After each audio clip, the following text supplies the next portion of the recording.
마음쉼터 구독자 여러분, 안녕하세요.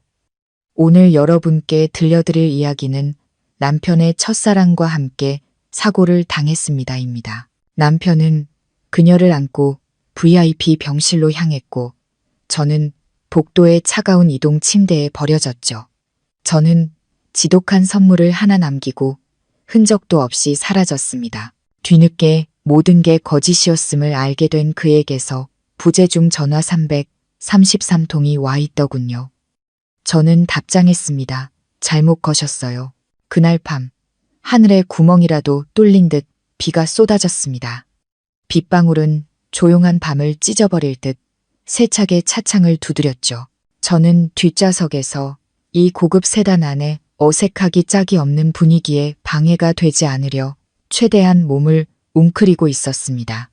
운전석에는 제 남편 이준혁이 앉아 있었지만 우리 사이의 거리는 마치 다른 차원에 있는 것처럼 아득하게 멀었습니다. 그리고 아내인 제 자리여야 할 조수석에는 서연아가 앉아 있었죠. 그녀는 피아니스트이자 준혁의 뼛속 깊이 새겨진 첫사랑이었습니다. 남편이 마치 깨지기 쉬운 보물처럼 애지중지하는 여자였죠. 연아가 고개를 돌려 저를 보았습니다. 촉촉하게 젖은 눈망울, 꿀처럼 달콤했지만 이상하게 귀에 거슬리는 목소리로 말했죠. 언니, 춥지 않으세요? 준혁 씨한테 히터 온도 좀 올려달라고 할까요? 자꾸 떠시는 것 같아서요. 옷을 너무 얇게 입으셨나 봐요. 준혁이 백미러로 저를 힐끗 쳐다봤습니다. 저와 마주친 그의 눈빛은 얼음장처럼 차가웠고 그는 퉁명스럽게 한마디 툭 던졌습니다. 저 사람은 시골에서 비바람 맞고 자라서 괜찮아. 살도 두툼해서 추위 같은 거 안 타. 넌 내 손가락이나 신경 써. 관절 시리면 큰일 나니까. 저는 고개를 푹 숙였습니다. 낡은 옷자락을 쥔 손에 힘이 들어갔고 날카로운 칼날이 제 자존심을 베는 듯 했습니다. 그의 눈에 제 인내는 당연한 것이고 보살핌 따위 필요 없는 길가의 잡초 같은 본능일 뿐이었습니다. 차는 하얀 빗줄기를 뚫고 질주했습니다. 스피커에서 흘러나오는 감미로운 클래식 음악도 제 가슴을 짓누르는 숨막히는 침묵을 이기지는 못했습니다. 그때 갑자기 눈부신 헤드라이트 불빛이 시야를 덮쳤고 트럭의 경적이 밤의 정적을 찢었습니다. 그리고 귀를 찢는 듯한 급브레이크 소리가 들렸죠. 제 눈앞의 세상이 온통 뒤집혔습니다. 끔찍한 충돌음과 함께 쇠가 뒤틀리는 소름 끼치는 소리가 울려 퍼졌습니다. 저는 앞으로 세게 튕겨나가 운전석에 머리를 부딪혔다가 다시 제자리로 내동댕이 쳐졌습니다. 얼굴에서 찌르는 듯한 고통이 느껴졌고 따뜻한 액체가 뺨을 타고 줄줄 흐르는 것이 느껴졌습니다. 비릿한 피 냄새가 코를 찔렀고 창문은 산산조각이 났습니다. 날카로운 유리 파편이 수천 개의 바늘처럼 제 살칼에 박혔습니다. 어지러운 와중에도 간신히 눈을 뜨자 빗소리와 고통스러운 신음소리만 들렸습니다. 준혁 씨, 살려줘요. 연아의 가냘픈 목소리가 앞에서 들려왔습니다. 저는 준혁이 미친 듯이 조수석 문을 두드리는 것을 보았습니다. 그의 얼굴은 넋이 나간 채 극심한 공포에 사로잡혀 있었습니다. 3년간의 결혼 생활 동안 단 한 번도 본 적 없는 표정이었습니다. 제 쪽의 문은 찌그러져 꼼짝도 하지 않았습니다. 저는 차 안에 갇혔고 이마에서 흐른 피가 한쪽 눈을 가렸습니다. 저는 간신히 속삭였습니다. 여보, 나 너무 아파. 하지만 그는 듣지 못하는 것 같았습니다. 아니, 어쩌면 못 들은 척하는 거였겠죠. 그는 온 힘을 다해 조수석 문을 비틀어 열고는 마치 그녀가 사라지기라도 할 것처럼 연아를 끌어안았습니다. 연아는 흐느끼며 왼손으로 오른팔을 감쌌습니다. 오빠, 내 손이 끼었어요. 너무 아파. 내 손 다치면 나 이제 어떻게 살아? 그 말은 준혁의 광기를 폭발시키는 스위치 같았습니다. 그는 막 도착한 구조대원들을 향해 소리쳤습니다. 이 여자부터 구해줘요. 빨리. 이 사람은 피아니스트란 말입니다. 손에 절대 문제 생기면 안 돼요. 한 구조대원이 손전등으로 뒷좌석을 비추다 피투성이가 된 채 가쁜 숨을 몰아쉬는 저를 발견했습니다. 그는 망설이며 말했죠.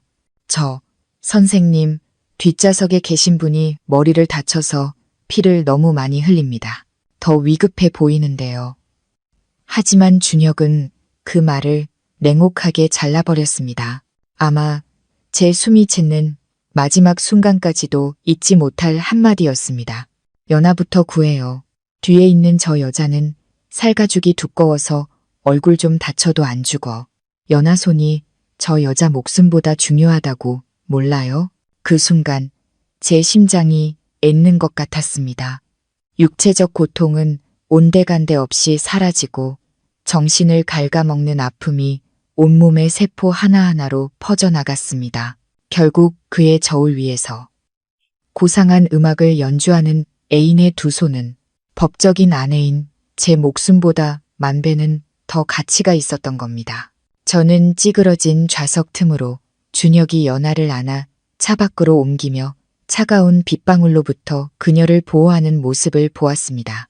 그리고 저는 짙게 퍼지는 기름 냄새와 어둠 속에 홀로 남겨졌죠. 저는 그곳에 누워 있었습니다.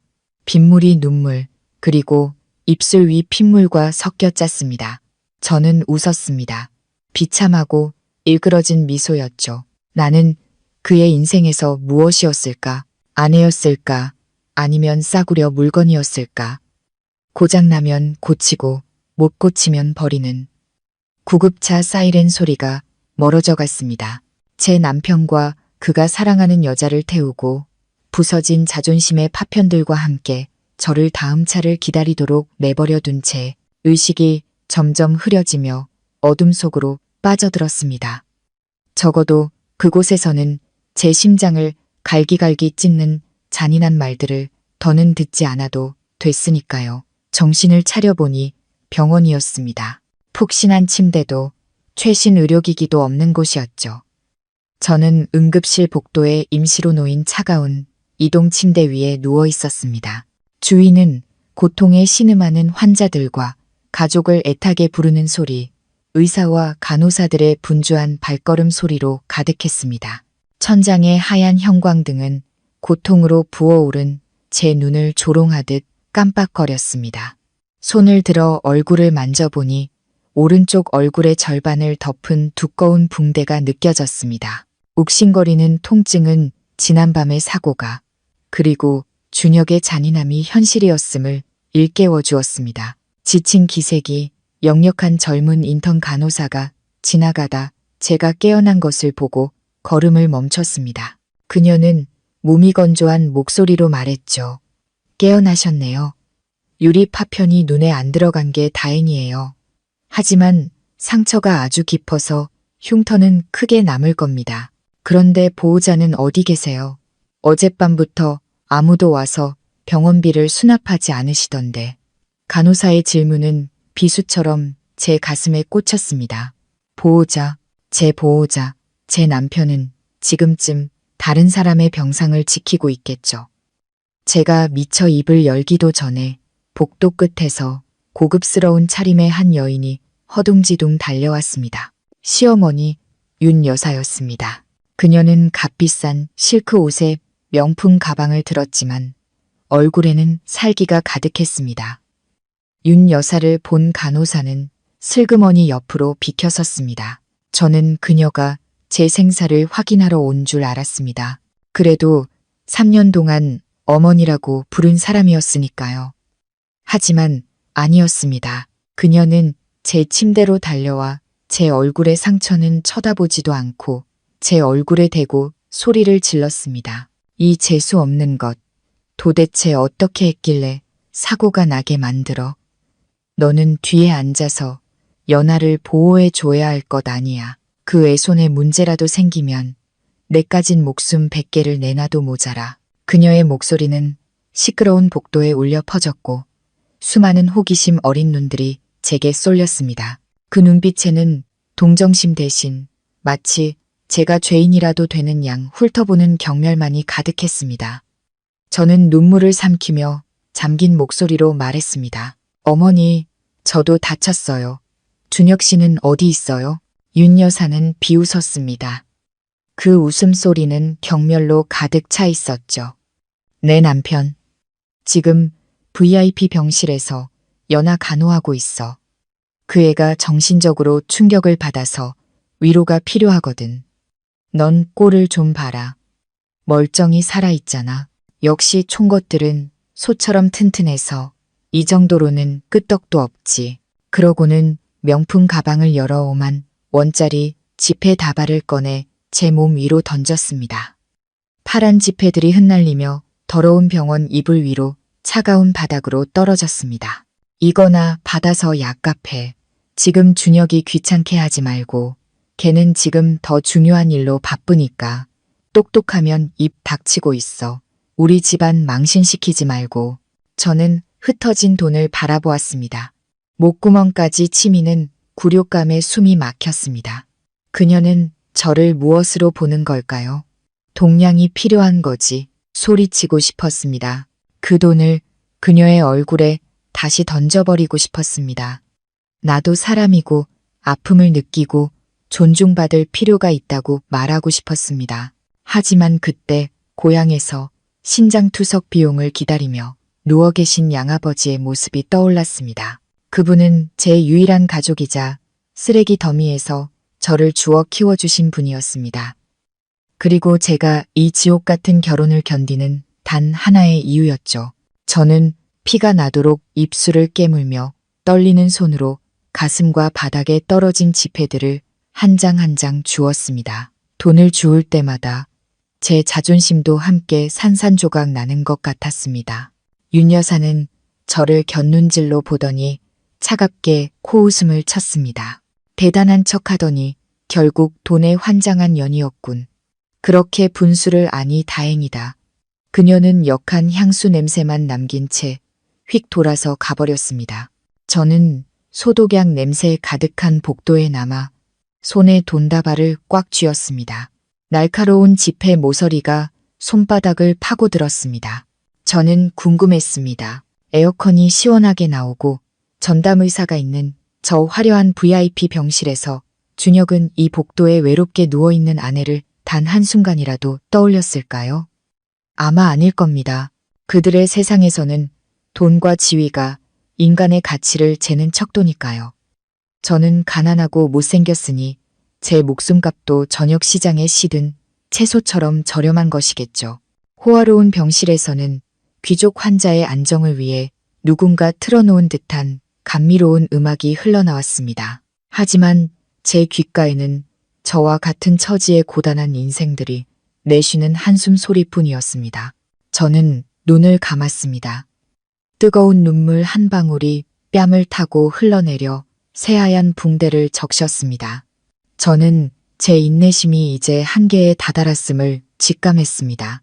얼굴의 상처가 밤새 저를 괴롭혔지만 마음속의 한기는 그보다 몇 배는 더 시렸습니다. 다음 날 아침 희미한 햇살이 복도 창문으로 스며들 무렵 윤 여사가 다시 나타났습니다. 그녀는 여전히 명령조로 소리치며 중요한 사람을 제대로 보호하지 못한 죄를 연하에게 가서 사과하라고 강요했습니다. 저는 무거운 발걸음을 옮겨 길고 어두운 복도를 따라 걸었습니다. 한 걸음 한 걸음이 남아있는 자존심의 파편을 밟는 것 같았습니다. 최고급 병실 문이 열리자 에어컨의 차가운 공기가 얼굴에 와닿았습니다. 코를 찌르는 백합 향기는 제가 누워있던 곳에 암울하고 숨 막히는 냄새와는 완전히 대조적이었습니다. 제 눈앞에는 눈이 부실 정도로 행복해 보이는 가족의 풍경이 펼쳐졌습니다. 연하는 푹신한 베개에 기대 누워 있었고 얼굴은 시어머니의 말처럼 충격받은 사람 같지 않게 혈색이 좋았습니다. 그리고 제 냉정한 남편 준혁은 그녀의 입가로 따뜻한 죽을 한 숟가락씩 조심스럽게 불어주고 있었습니다. 그 행동은 얼마나 다정하고 세심하던지요. 마치 지난 3년간 그가 아프거나 술에 취했을 때 제가 그에게 해주던 방식과 똑같았습니다.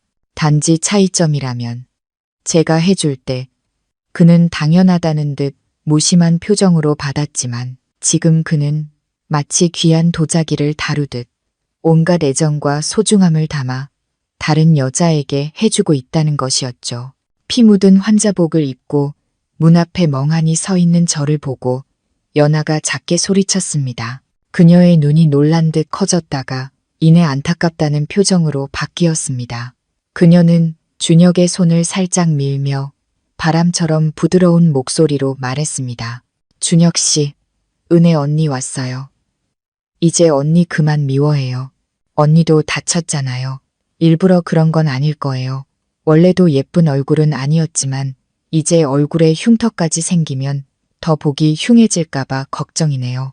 연하의 말 한마디 한마디는 겉으로는 저를 변호하는 듯 했지만 실제로는 독이 묻은 바늘처럼 제 육체적, 정신적 고통을 깊숙이 찔러댔습니다. 그녀는 교묘하게 저의 못생김을 상기시켰고 저를 동정받아 마땅하지만 동시에 죄 많은 사람으로 만들었습니다. 저는 약간의 공정함이라도 혹은 적어도 침묵이라도 기대하며 준혁을 바라봤지만 그는 저를 힐끗 쳐다볼 뿐 다시 죽을 적기 시작했습니다. 그의 목소리는 차갑고 잔인하게 울려 퍼졌습니다. 내가 왜 그런 애한테 신경 써서 피곤하게 그래? 쟤는 원래 못생겼어. 흉터 하나 더 생기나 마나 무슨 차이가 있겠어. 내 손이 무사한 게 중요하지. 다른 건 신경 쓸 가치도 없어. 신경 쓸 가치도 없어. 그 5글자는 거대한 망치처럼 제 머리를 내리쳐 부부의 정에 대한 마지막 희망마저 산산조각 냈습니다. 저는 얼굴에 두꺼운 붕대를 만졌습니다. 어머니의 유언에 따라 진짜 모습을 감추기 위해 항상 두껍게 바르던 분장 아래 제 본 모습이 있었습니다. 수년 동안 저는 못생긴 껍데기 속에서 사는 것을 받아들였고 진정한 사랑을 찾기 위해 경멸의 시선을 견뎌냈습니다. 하지만 결국 제가 받은 것은 끝없는 경멸뿐이었습니다. 저는 웃었습니다. 소리 없는 웃음이었지만 가슴을 찢을 듯 씁쓸했습니다. 저는 안으로 들어가지도 시어머니가 요구한 대로 사과하지도 않았습니다. 저는 돌아서서 그 화려하지만 거짓된 공간을 빠르게 빠져나왔습니다. 집으로 가지도 그 차가운 병원 복도로 돌아가지도 않았습니다.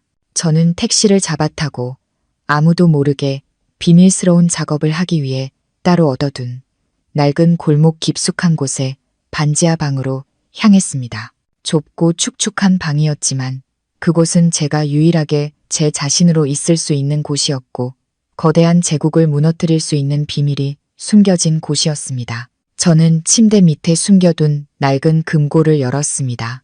그 안에는 금은보화가 아닌 작고 검은 USB 하나가 들어있었습니다. 3년간 준혁의 아내이자 그림자로 살면서 저는 의도치 않게 그리고 때로는 의도적으로 그룹의 불법 프로젝트와 거액의 탈세에 대한 어두운 자료들을 모아왔습니다. 저는 그것을 언젠가 저를 지켜줄 부적으로 혹은 그에게 무슨 일이 생겼을 때 그를 보호하기 위해 간직할 생각이었죠. 하지만 이제 저는 알았습니다. 이것이 제 무기가 될 것이라는 것을. 제 계획을 실행에 옮기기도 전에 운명은 또다시 저를 조롱했습니다. 극심한 두통에 저는 반지하 방에서 정신을 잃었고 친절한 집주인 덕분에 다시 병원으로 실려가게 되었습니다. 이번에는 다인실이었습니다. 주위는 육체노동을 하는 환자들이었고 천장의 선풍기는 삐걱거리며 더운 공기를 휘젓고 있었습니다. 제가 깨어난 지 얼마 되지 않아 병실 문이 거칠게 열리고 소독약과 땀 냄새를 압도하는 독한 향수 냄새가 밀려 들어왔습니다. 연하가 들어왔고 그 뒤로는 머리부터 발끝까지 명품으로 치장한 남녀 무리가 거만한 표정으로 따라 들어왔습니다. 그들은 마치 먹이를 노리는 독수리처럼 제 병상을 둘러쌌고 조롱 섞인 눈빛으로 저를 훑어보았습니다. 연하는 침대 옆으로 다가와 팔짱을 꼈습니다. 그녀의 입가에 걸린 미소는 준혁이 있을 때와 같은 가식적인 순수함이 아니라 노골적인 너희만만이었습니다. 그녀는 허리를 숙여 제 귓가에 속삭였습니다. 남편한테 버림받고 애인 구조되는 꼴 보는 기분이 어때? 아파? 어머, 그 얼굴 좀 봐. 귀신도 울고 갈 얼굴이었는데 이제 흉터까지 생겼으니 걔도 안 쳐다보겠다. 그녀의 친구들이 폭소를 터뜨렸습니다. 그 차가운 웃음소리는 제 자존심을 베는 칼날 같았습니다. 한 금발 여자가 톡 쏘는 목소리로 말했죠. 어우, 진짜 징그러워. 준혁 오빠 취향 참 독특하다. 어떻게 저런 괴물이랑 3년이나 살았대. 연아야, 네가 오빠 인생의 구원자다. 진짜. 저런 거랑 하루 더 살았으면 수명 줄었을 거야. 저는 침대 시트를 꽉 쥐었습니다. 손톱이 손바닥을 파고드는 고통을 느끼며 가슴 속에서 들끓는 분노를 억눌렀습니다. 저는 힘주어 말했습니다. 당장 나가요. 여긴 병원이지. 당신들이 와서 난장판 피울 시장이 아니라고요. 무리의 남자 중 한 명이 다가왔습니다. 그는 제 얼굴을 치려는 듯 손을 뻗으며 비꼬는 투로 말했습니다. 이야, 못생긴 오리가 화도 낼 줄 아네? 내가 뭔데 우리한테 꺼지라 말아야? 윗사람한테 어떻게 행동해야 하는지 내가 가르쳐 줄까? 그의 손이 올라가 제 뺨을 향했습니다. 그 순간 오랫동안 억눌려왔던 생존 본능과 울분이 폭발했습니다. 더는 참을 수 없었습니다. 저는 그들이 때리고 싶으면 때리고 욕하고 싶으면 욕하는 샌드백이 아니었습니다. 저는 머리맡 탁자에 놓인 시든 국화 몇 송이가 꽂힌 유리, 꽃병을 집어들어온 힘을 다해 그 남자의 머리를 내리쳤습니다. 유리가 깨지는 날카로운 소리가 울려 퍼졌고 남자는 머리를 감싸쥐며 고통스럽게 소리쳤습니다. 그의 손가락 사이로 선혈이 흘러나와 새하얀 병실 바닥으로 뚝뚝 떨어졌습니다. 병실은 아수라장이 되었고 연아의 친구들은 비명을 지르며 흩어졌습니다. 연아는 얼굴이 하얗게 질려 저를 손가락질하며 소리쳤습니다. 내가 감히 사람을 쳐. 미쳤어. 보안 요원 불러. 경찰 불러요. 이 미친 여자가 사람 죽여요. 저는 깨진 꽃병의 날카로운 목 부분을 손에 쥔 채 거칠게 숨을 몰아쉬었습니다. 저는 자신들을 상류층이라 여기던 그들이 자신들이 벌레처럼 여기던 한 사람의 반격에 공포에 질려 허둥대는 모습을 보았습니다. 보안요원과 간호사들이 들이닥쳤고 저는 순식간에 위험한 폭력범이 되었습니다. 그들은 마치 우리에서 탈출한 야수라도 보듯 저를 경계의 눈빛으로 쳐다봤습니다. 아무도 제가 왜 그랬는지 묻지 않았습니다. 아무도 제가 방금 겪었던 모욕에 대해 신경 쓰지 않았습니다. 이 세상에서 돈과 권력을 가진 자는 항상 옳았습니다. 저처럼 가난하고 못생긴 사람은 피해자라 할지라도 죄인으로 둔갑해버렸죠. 저는 유리 조각을 바닥에 떨어뜨렸습니다. 쨍그랑 하는 소리는 곧 시작될 새로운 비극의 서막을 알리는 종소리 같았습니다. 1시간도 채 되지 않아 저는 경찰서로 연행되었습니다. 눈이 아플 정도로 밝은 조명 아래 차가운 취조실에 앉아 있으면서도 저는 준혁이 올 것이라는 신락 같은 희망을 품고 있었습니다. 어쨌든 저는 그의 아내이자 그 집안의 며느리였으니까요. 제 명예는 곧 그의 가족의 체면이기도 했습니다. 그리고 그는 정말로 왔습니다. 번지르르한 개인 변호사와 함께 들어섰죠. 하지만 저를 보는 그의 눈에는 걱정이나 안타까움은 조금도 없었고 오직 지긋지긋한 혐오와 피로감만이 가득했습니다. 연아는 그의 옆에 앉아 자신과 친구들은 단지 저를 위로하고 격려하러 왔을 뿐인데 제가 갑자기 미친 듯이 질투심에 사로잡혀 친구를 공격했다고 눈물로 호소했습니다. 제게 맞은 남자는 붕대를 감은 채 가증스러운 고통의 표정을 지으며 연아의 말에 살을 붙였습니다.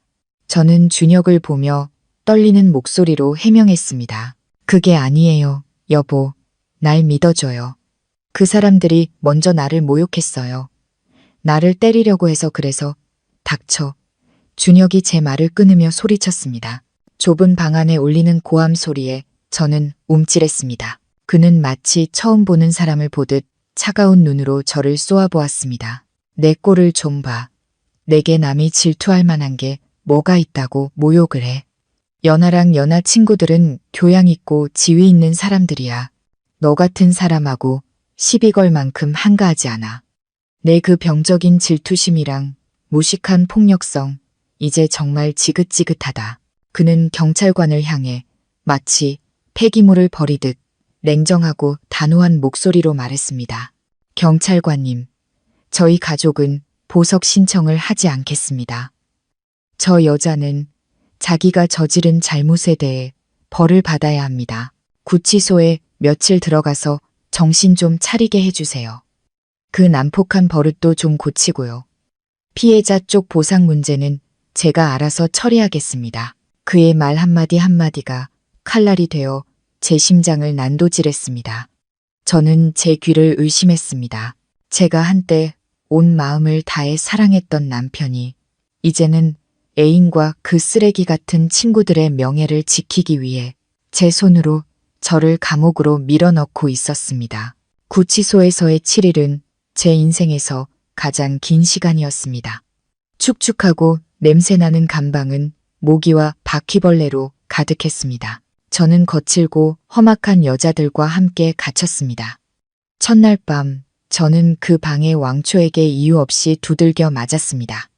단지 얼굴이 마음에 안 든다는 이유였죠. 비처럼 쏟아지는 주먹과 발길질은 사고로 다친 상처 위로 정확히 떨어졌고 저는 비명조차 지를 수 없을 정도로 고통스러웠습니다. 저는 벽 구석에 몸을 웅크린 채 이를 악물고 고통을 견뎠습니다. 상처에서 다시 흘러나오는 뜨거운 피가 구겨진 수감복을 적시는 것을 느꼈습니다. 그 고독한 어둠 속에서 준혁에 대한 제 사랑은 완전히 죽어버렸습니다. 고통스럽고 억울하게 저는 지난 3년간의 제 희생과 인내가 얼마나 무의미하고 어리석었는지 깨달았습니다. 그들은 저를 인간으로 여기지 않았습니다. 그들은 제 인격을 짓밟고 제 자유를 빼앗았습니다. 좋습니다. 그들이 저를 막다른 길로 몰아넣고 싶다면 상처 입은 짐승의 반격이 얼마나 무서운지 똑똑히 보여주겠습니다. 저는 반지하 방에 고이 잠들어 있는 USB를 떠올렸습니다. 그것은 더 이상 저를 지키는 부적이 아니었습니다. 그것은 심판의 칼날이 될 것입니다. 저는 제 자신에게 맹세했습니다. 제게 이 고통을 안겨준 자들, 한 사람 한 사람 모두 끔찍한 대가를 치르게 할 것이라고. 저는 죽지 않을 겁니다. 살아야 했습니다. 살아서 그들이 제 발밑에 무릎 꿇고 후회하는 날을 지켜봐야 했습니다. 이 몸에 새겨진 흉터들은 제 증오의 증거가 될 것입니다. 다시는 마음 약해지지 말라고 저를 일깨워 줄 겁니다.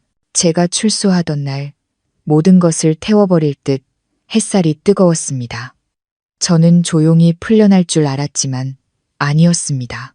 준혁 집안의 고급 세단이 구치소 정문 앞에 이미 대기하고 있었습니다. 저를 데리러 온 것은 준혁이 아니라 윤 여사의 개인 기사였습니다. 그는 제게 화려한 드레스와 화장품 상자를 건네며 차가운 목소리로 사모님의 말을 전했습니다. 사모님께서 깨끗이 씻고 화장으로 흉터 다 가리고 바로 한강 유람선 선착장으로 오라고 하셨습니다. 오늘 중요한 파트너들을 접대하는 파티가 있으니 가족 체면을 위해 반드시 참석하라고요. 이 집안 며느리가 감옥 갔다 왔다는 소리 듣게 하지 말라고 하셨습니다. 저는 비웃었습니다. 체면. 저한테 그런 짓을 하고도 그들은 아직 체면이라는 두 글자를 입에 담을 낯이 있을까요? 하지만 저는 차에 올랐습니다. 그들이 연기하는 이 마지막 연극이 어디까지 가는지 보고 싶었으니까요. 파티는 최고급 유람선 위에서 열렸습니다. 화려한 조명과 감미로운 재즈 음악, 값비싼 샴페인이 넘쳐났습니다. 저는 희미한 그림자처럼 구석에 서 있었습니다. 반면 준혁과 연하는 천생연분처럼 나란히 서서 하객들의 축하를 받고 있었습니다. 오늘 밤 연하는 여신처럼 눈부셨고 순백의 드레스는 그녀의 청순함을 더욱 돋보이게 했습니다. 혼자 서 있는 저를 보고 그녀가 와인 잔을 들고 다가왔습니다. 입가에는 승리의 미소가 걸려 있었죠. 그녀는 저에게 조용하고 사람이 드문 뒤쪽 가판으로 따라오라는 신호를 보냈습니다. 거센 바닷바람이 머리카락을 흩날렸습니다. 연하는 와인을 한 모금 마시고는 저를 돌아보며 경멸과 아기가 가득한 눈빛으로 말했습니다. 감옥 콩밥은 맛있었어, 은혜 언니. 그녀가 낄낄거렸습니다. 그 웃음소리가 파도 소리와 섞여 소름 끼치게 들렸습니다. 내가 알려줄게. 사고부터 병원 일, 그리고 네가 감옥에 간 것까지 전부 내 계획이었어. 넌 그냥 장기판의 조을, 준혁 씨가 집안에 반항하기 위해 쓴 도구였고, 이제는 내가 그 집안에 정식으로 들어가기 위한 발판일 뿐이야. 너처럼 못생기고 가난한 게 무슨 자격으로 나랑 경쟁하려고 해? 저는 그녀를 보았습니다. 마음은 이상할 정도로 평온했습니다. 더 이상 분노는 없었고 오직 혐오감만 느껴졌습니다. 네가 이겼다고 생각해? 손바닥으로 하늘을 가릴 순 없어, 연하야. 네가 한 짓, 하늘이 알고 땅이 알고 내가 알아. 연하의 표정이 굳어졌습니다. 그녀는 달려들어 제 멱살을 잡았습니다. 아름다운 얼굴이 흉측하게 일그러졌죠. 내가 뭘 알아? 지금 날 협박하는 거야? 똑똑히 들어. 넌 그냥 쓰레기야. 우리는 난간 바로 옆에서 몸싸움을 벌였습니다. 갑자기 연하가 악마 같은 미소를 지었습니다. 그녀는 스스로 손을 놓고 뒤로 몸을 젖히며 날카롭게 소리쳤습니다. 악, 은혜 언니, 이러지 마. 살려주세요. 그녀의 몸은 시커먼 강물 속으로 떨어졌습니다. 하지만 그녀의 손은 제 드레스 자락을 붙잡아 저를 함께 끌고 들어갔습니다. 차가운 강물이 온몸을 감쌌습니다. 짜릿한 물이 코와 입으로 들어와 숨이 막혔습니다. 저는 물속에서 허우적거리며 수면 위로 올라가려고 애썼습니다. 유람선 위에서 한 그림자가 어둠을 가르며 뛰어내렸습니다. 준혁이었습니다. 그는 무서운 속도로 우리 쪽으로 헤엄쳐 왔습니다. 그 생사의 순간에 저는 어리석게도 그가 저를 봐주길 바랐습니다. 거센 물살 속에서 허우적대는 아내를. 하지만 아니었습니다. 또다시 같은 시나리오가 반복되었습니다. 그는 저를 망설임 없이 스쳐 지나가 멀리서 발버둥 치는 척하는 연하에게로 향했습니다. 그는 그녀를 보물처럼 끌어안고는 제가 서서히 바다의 어둠 속으로 가라앉는 것을 외면했습니다. 저는 발버둥을 멈추고 몸을 물에 맡겼습니다. 눈물이 짠 강물에 섞여 흘렀습니다. 저는 유람선의 불빛을 향해 멀어져가는 그들의 뒷모습을 보았습니다. 마음이 얼어붙었습니다. 이 세상, 그리고 이 남자의 저를 묶어두었던 마지막 끈이 공식적으로 끊어졌습니다. 오늘 밤 과거의 박은혜는 죽었습니다. 눈먼 사랑과 어리석은 희생과 함께 깊은 강바닥에 잠겼습니다. 저는 몸에 힘을 빼고 물살에 몸을 맡겼습니다. 그때 거칠고 굳은 살이 박인 손이 제 옷깃을 움켜쥐고 수면 위로 강하게 끌어올렸습니다. 저는 격렬하게 기침을 했고 폐는 공기를 갈망하며 터질 것 같았습니다. 저를 구해준 사람은 늙은 어부였습니다. 세월의 흔적이 깊게 새겨진 얼굴이었죠. 그는 저를 흔들리는 작은 배 위로 끌어올렸습니다. 희미한 손전등 불빛이 제 얼굴을 비췄습니다. 그는 잠시 멈칫하더니 눈을 가늘게 뜨고 저를 빤히 쳐다보다가 호탕한 목소리로 말했습니다. 세상에, 아가씨, 사람이요, 인어요. 이렇게 예쁜 양반이 무슨 생각으로 물에 뛰어들었소.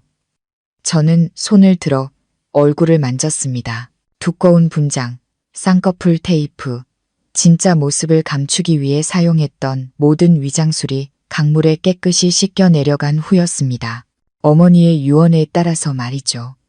이제 희미한 달빛 아래 저는 하얀 피부와 슬픔에 잠긴 맑은 눈을 가진 제 본 모습으로 돌아와 있었습니다. 저는 그에게 힘없이 미소 지었습니다. 그 무거운 가면을 벗어던진 후의 첫 미소였죠. 죽으려던 거 아니에요, 아저씨. 그냥 물에 빠진 거예요.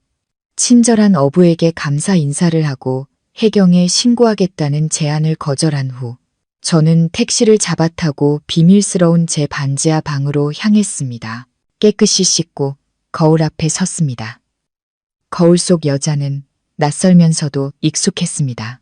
이 눈, 이 코는 어머니가 제게 남겨주신 유산이었지만 동시에 제가 불행을 피하기 위해 못생긴 껍데기 속에 숨어 살게 만든 원인이기도 했습니다. 하지만 이제 더는 숨을 필요가 없었습니다.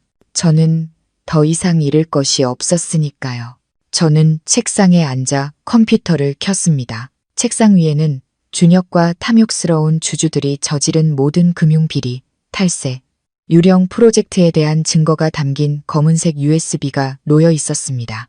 저는 깊은 숨을 들이쉬고 키보드 위를 움직여 국세청 조사과에 바로 이메일을 보내고 사본을 그룹의 가장 큰 경쟁사들에게도 보냈습니다. 전송 버튼을 누르자 가슴을 짓누르던 천근만근의 돌덩이가 사라지는 기분이었습니다. 이것은 비열한 복수가 아니라 저 자신과 법을 위해 되찾는 정의였습니다. 저는 몇 가지 간단한 개인 물품을 챙겨 낡은 배낭에 넣었습니다. 공항으로 가기 전 저는 택배 회사에 들렀습니다. 차가운 다이아몬드 결혼 반지와 제 이름이 서명된 이혼 서류를 봉투에 넣어 준혁의 회사 주소로 보냈습니다. 저는 그를 다시 만나고 싶지 않았고 어떤 진부한 변명도 듣고 싶지 않았습니다. 심야 비행기는 저를 이 도시에서 떠나게 해주었습니다. 고통스러운 과거와 저를 함부로 대한 자들에게 곧 닥칠 거대한 폭풍을 뒤로한 채 밤의 인천국제공항은 여전히 사람들로 붐볐습니다. 저는 심플한 리넨 원피스를 입고 머리를 높게 묶어 단아한 이마와 꾸밈없는 얼굴을 드러냈습니다. 한 젊은 여행객이 몰래 제 사진을 찍어 SNS에 올렸습니다. 공항에서 여신님 만남. 무보정 미모가 이 정도라니 이건 진짜다. I have fun. 제가 비행기에 앉아있는 몇 시간 만에 그 사진은 걷잡을 수 없는 속도로 퍼져나가 모든 온라인 커뮤니티에 뜨거운 화제가 되었습니다. 네티즌 수사대는 놀라운 능력으로 사실들을 꿰맞추기 시작했습니다. 그들은 공항의 아름다운 여성 사진과 최근 떠들썩했던 재벌가의 불륜 스캔들 정보를 연결했죠. 진실이 밝혀지자 여론은 폭발했습니다. 이 여신님이 바로 못생기고 촌스럽다고 비난받던 남편과 시어머니에게 버림받고 피아니스트 첫사랑에게 남편을 빼앗긴 바로 그 아내였던 것입니다. 동정과 분노의 댓글이 쏟아졌습니다. 세상에 이렇게 예쁜 아내를 두고 못생겼다고? 저 남편 눈에 문제 있나? 진짜 있을 때 잘하지. 놓치고 후회해도 소용없다. 어머니와의 약속 때문에 일부러 못생기게 꾸몄다던데 시댁이 너무했네. 그 서연아라는 피아니스트, 이 분에 비하면 하늘과 땅 차이네. 저 고고한 분위기 좀 봐. 박복한 미인이었던 어머니가 딸에게 미모를 감추라고 유언했다는 사연까지 알려지면서 제 운명에 대한 대중의 연민은 더욱 커져갔습니다. 동시에 진짜 폭풍이 준혁의 그룹에 닥쳤습니다. 제가 보낸 USB의 명백한 증거와 함께 익명의 탈세 고발 이메일이 관계 당국에 접수되었습니다. 다음 날 아침 회사의 주가가 회장의 이혼설과 연애 스캔들로 폭락하고 있을 때 국세청 조사팀이 본사에 들이닥쳐 자료를 압수했습니다. 제게서 데이터 사본을 받은 경쟁사들도 이 기회를 놓치지 않고 미디어 공격을 퍼부어 준혁의 제국을 거세게 흔들었습니다. 저는 휴대폰을 끄고 비행기 창밖을 보았습니다. 뭉게 구름이 흘러가고 있었습니다. 저 아래 도시는 바그네라는 이름으로 들끓고 있었지만 지금의 저는 아주 먼 곳에 있었습니다. 준혁은 회의실에 앉아 있었습니다. 급락하는 주가에 대해 주주들에게 해명하느라 머리가 터질 것 같았죠. 회의실의 공기는 무거웠고 원로들의 수군거림은 그를 더욱 짜증나게 했습니다. 갑자기 회의실 문이 거칠게 열리고 비서가 태블릿 PC를 든 채 창백한 얼굴로 뛰어 들어왔습니다. 그녀는 준혁 앞에 태블릿 PC를 내려놓으며 떨리는 목소리로 말했습니다. 회장님, 이거 보셔야 합니다. 지금 인터넷이 난리가 났습니다. 준혁은 미간을 찌푸리며 짜증스럽게 태블릿 PC를 집어들었습니다. 화면에는 공항에서 몰래 찍힌 사진이 있었습니다. 머리를 높게 묶은 여자가 아련한 눈빛으로 먼 곳을 바라보고 있었습니다. 준혁의 심장이 쿵 내려앉았습니다. 이 얼굴, 이 눈빛, 왜 이렇게 익숙한 걸까? 두꺼운 안경도 촌스러운 화장도 없었지만 그 고독한 모습, 그 입을 꾹 다문 방식, 은혜. 그는 무의식적으로 중얼거렸지만 목소리는 목구멍에서 막혔습니다. 그는 미친 듯이 댓글을 훑어내렸고 칼날처럼 가슴을 후벼 파는 글들을 읽었습니다. 이렇게 예쁜 아내를 버리다니. 남편 마음 떠보려고 일부러 못생기게 꾸몄다는데 남편이 쓰레기였네. 저 남편 지금쯤 땅을 치고 후회하겠지. 태블릿 PC를 쥔 준혁의 손이 부들부들 떨렸습니다. 그는 은혜가 고개를 숙이던 순간들, 그가 그녀를 못생겼다고 비난하던 순간들, 그녀를 연하와 비교하던 순간들을 떠올렸습니다. 그가 항상 도구이자 집안의 오점이라고 여겼던 여자가 사실은 그가 제 손으로 내던져버린 귀한 보석이었던 것입니다. 준혁은 멍하니 서 있는 주주들을 내버려 두고 회의실을 뛰쳐나갔습니다. 그는 사무실로 달려가 문을 잠그고 떨리는 손으로 그날 병원의 CCTV 영상을 다시 돌려보았습니다. 그가 한 번도 신경 써서 보지 않았던 영상이었죠. 화면에는 그의 어머니 윤 여사가 은혜의 얼굴에 손가락질하며 심한 욕설을 퍼붓는 모습이 선명하게 나타났습니다. 그는 묵묵히 모든 것을 감내하는 은혜의 고독하고 고통스러운 모습을 보았습니다. 그리고 가장 고통스러운 것은 카메라 녹음 파일에서 흘러나오는 자신의 목소리를 들었을 때였습니다. 은혜와 결혼한 것은 세간의 눈을 가리기 위한 위장이었다고 어머니에게 말하는 순간이었죠. 영상 속에서 은혜는 문 뒤에 숨어 그 잔인한 말을 모두 듣고 있었습니다. 그는 그녀의 어깨가 떨리는 것을, 그녀가 울음소리를 내지 않으려 입을 막는 것을, 그리고 조용히 돌아섰던 것을 보았습니다. 그 순간 준혁의 심장은 누군가에게 꽉 쥐어짜이는 것 같았습니다. 그녀는 모든 것을 알고 있었던 겁니다. 자신이 속고 이용당했다는 것을 알면서도 마지막 순간까지 침묵하며 견뎌냈던 것입니다. 후회가 쓰나미처럼 밀려와 그를 죄책감과 상실감 속에 잠기게 했습니다. 그는 권력 게임에서는 이겼지만 인간관계의 게임에서는 처참하게 패배했습니다. 그는 책상에 머리를 박고 두 손으로 얼굴을 감쌌습니다. 지난밤 흠뻑 젖은 드레스 차림으로 시커먼 강물 속에 버려졌던 은혜의 모습이 다시 떠올라 그를 괴롭혔습니다. 내가 무슨 짓을 한 거지? 그는 자신을 진심으로 사랑했던 유일한 사람의 심장을 덧없는 환영을 쫓기 위해 죽여버린 것이었습니다. 저는 안개가 자욱한 강원도의 한적한 산골 마을에 막 도착했습니다. 그때 휴대폰이 미친 듯이 울리기 시작했습니다. 화면에는 제가 한때 소중하게 저장해 두었던 남편이라는 이름이 비웃듯 떠 있었습니다. 한 통, 두 통, 그리고 10통. 준혁은 미친 사람처럼 제게 전화를 걸었습니다.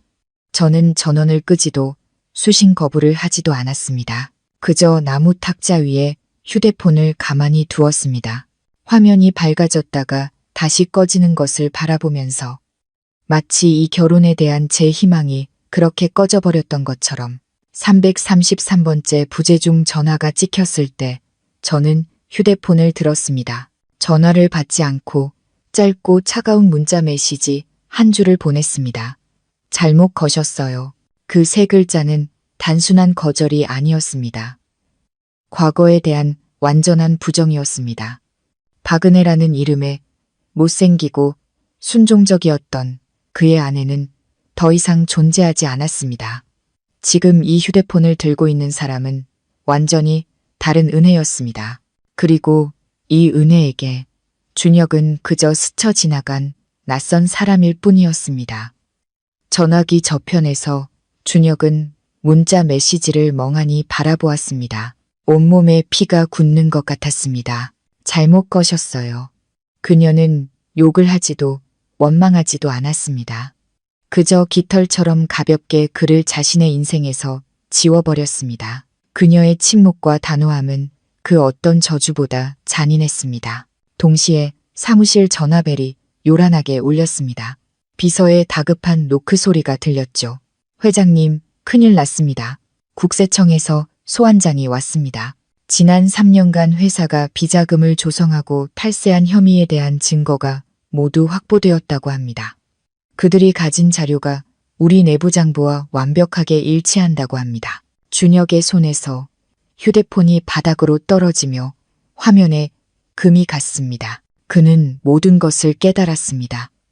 은혜가 남긴 선물은 단순한 이별이 아니라 그가 온갖 수단을 동원해 쌓아 올린 커리어를 무너뜨리는 치명타였습니다. 그녀는 그의 코앞에서 그가 연하에게 정신이 팔려 그녀를 쓸모없다고 비난하는 동안 조용히 증거를 모으고 있었던 것입니다. 그때 연하가 허둥지둥 뛰어 들어왔습니다. 아름다운 얼굴은 공포로 일그러져 있었지만 그것은 준혁을 위한 걱정이 아니라 자기 자신을 위한 것이었습니다. 준혁 씨, 회사 계좌가 동결됐다고 들었어요. 그럼 내 공연 개런티는? 내 스파 체인 투자금은 어떻게 되는 거예요? 책임져 줘야죠. 약속했잖아요. 준혁은 자신이 한때 첫사랑이라 여겼던 여자를 올려다 보았습니다. 이제 그녀는 속물적인 꽃뱀의 본색을 드러내고 있었습니다. 연하와 은혜의 차이는 그 어느 때보다 명확했습니다. 한쪽은 탐욕스럽고 이기적이었고 다른 한쪽은 묵묵히 희생했지만 돌아설 때는 칼같이 단호했습니다. 그는 웃었습니다. 넓고 텅 빈 회장실에 광기 어린 웃음소리가 울려 퍼졌습니다. 잘못 거셨어요 라는 문자를 보낸 후 저는 안개가 자욱한 산골 마을에서 제 인생에서 가장 평화로운 날들을 보냈습니다. 더 이상 시어머니의 잔소리도 남편의 차가운 눈빛도 연하라는 여자의 가식적인 얼굴도 볼 필요가 없었습니다. 저는 산비탈에 아슬아슬하게 자리 잡은 작은 통나무집을 빌렸습니다. 매일 아침 일찍 일어나 구름이 흘러가는 것을 보고 오후에는 이제를 들고 계곡가에 앉아 오랫동안 놓치고 살았던 소박한 삶의 아름다움을 스케치했습니다. 제가 자유를 만끽하는 동안 도시에서는 제가 남기고 온 폭풍이 준혁의 모든 오만을 휩쓸어 버렸습니다. 한때 강력했던 건설 그룹은 명백한 탈세 증거 앞에 휘청거렸습니다. 주가는 끝없이 폭락했고 주주들은 앞다투어 자금을 회수하려 했습니다. 준혁은 사무실에 틀어박혀 어지러운 서류 더미와 담배꽁초로 가득 찬 재떨이 속에서 살았습니다. 그는 눈에 띄게 초췌해졌고 덥수룩한 수염과 잠 못 이뤄 충혈된 눈은 그를 다른 사람처럼 보이게 했습니다. 어느 술 취한 밤, 그리움과 후회가 마음을 찢어놓을 때 준혁은 무의식적으로 인터넷을 헤매며 제 흔적을 찾았습니다. 그는 제가 한가할 때마다 그림을 그리던 습관이 있었다는 것을 어렴풋이 기억해냈습니다. 예전에는 한 번도 쳐다보려 하지 않았던 그림들이었죠. 운명의 장난이었을까요? 그는 힐링 스타일의 디자인을 다루는 익명의 건축 포럼에 들어가게 되었습니다. 그리고 그의 시선은 몇 시간 전에 막 올라온 한 스케치에서 멈췄습니다. 그것은 시냇가 옆 작은 통나무집을 그린 그림이었습니다. 현관 앞에는 덩굴 장미가 피어 있었고 얼룩 고양이 한 마리가 햇볕을 쬐고 있었습니다. 그 그림체, 그 음영 처리, 그리고 그림 오른쪽 구석에 아주 작은 서명까지 모든 것이 가슴 아프도록 익숙했습니다. 그것은 바로 제 그림이었습니다. 그가 한때 쓸모없고 빌부터 살기만 한다고 여겼던 아내의 준혁의 심장이 세차게 뛰었습니다. 절망의 어둠 속에서 희미한 희망의 빛이 보였습니다. 그는 즉시 그룹의 IT팀에 전화를 걸어 흥분으로 갈라진 목소리로 그 사진을 올린 사람의 IP 주소를 추적해달라고 요청했습니다. 결과가 나왔습니다. IP 주소는 강원도의 안개 낀 산골 마을에서 발신된 것이었습니다. 준혁은 한순간도 망설이지 않았습니다. 그는 다음날 아침 은행과의 중요한 회의도, 비서의 만류도, 전화기 너머로 들려오는 연하의 고함도 무시했습니다. 그는 차에 뛰어들어 엑셀을 끝까지 밟고 잃어버린 보물을 되찾기 위해 시간과 경쟁하는 미친 사람처럼 어둠 속을 질주했습니다. 그의 머릿속에는 오직 하나의 생각뿐이었습니다. 은혜를 찾아야 한다. 그녀를 만나야 한다. 비록 뒤늦은 사과 한마디를 하기 위해서라도 그날 오후 꿀처럼 노란 햇살이 맑은 시냇물 위로 쏟아졌습니다. 물밑에서는 조약돌들이 반짝였습니다. 저는 커다란 바위 위에 앉아 붓을 들고 미완성인 풍경화에 색을 입히는데 열중하고 있었습니다. 산들바람이 불어와 이마에 잔머리를 흩날렸습니다. 풀과 꽃의 향기가 실려와 마음을 편안하게 해주었습니다. 저는 과거의 못생긴 껍데기를 완전히 벗어던지고 심플한 아이보리색 리넨 원피스를 입고 있었습니다. 화장기 없는 얼굴이었지만 생기가 넘치고 빛이 났습니다. 색채에 몰두하고 있을 때 등 뒤에서 마른 잎을 밟는 다급한 발소리가 들렸습니다. 그 발소리는 이상하게 익숙했습니다. 그것은 문 앞에서 밤새 누군가를 기다리던 아픈 기억을 떠올리게 했습니다. 제가 고개를 돌렸을 때 입가의 미소는 사라지고 그 자리에는 놀라움으로 굳어버린 표정만이 남았습니다. 준혁이 서 있었습니다.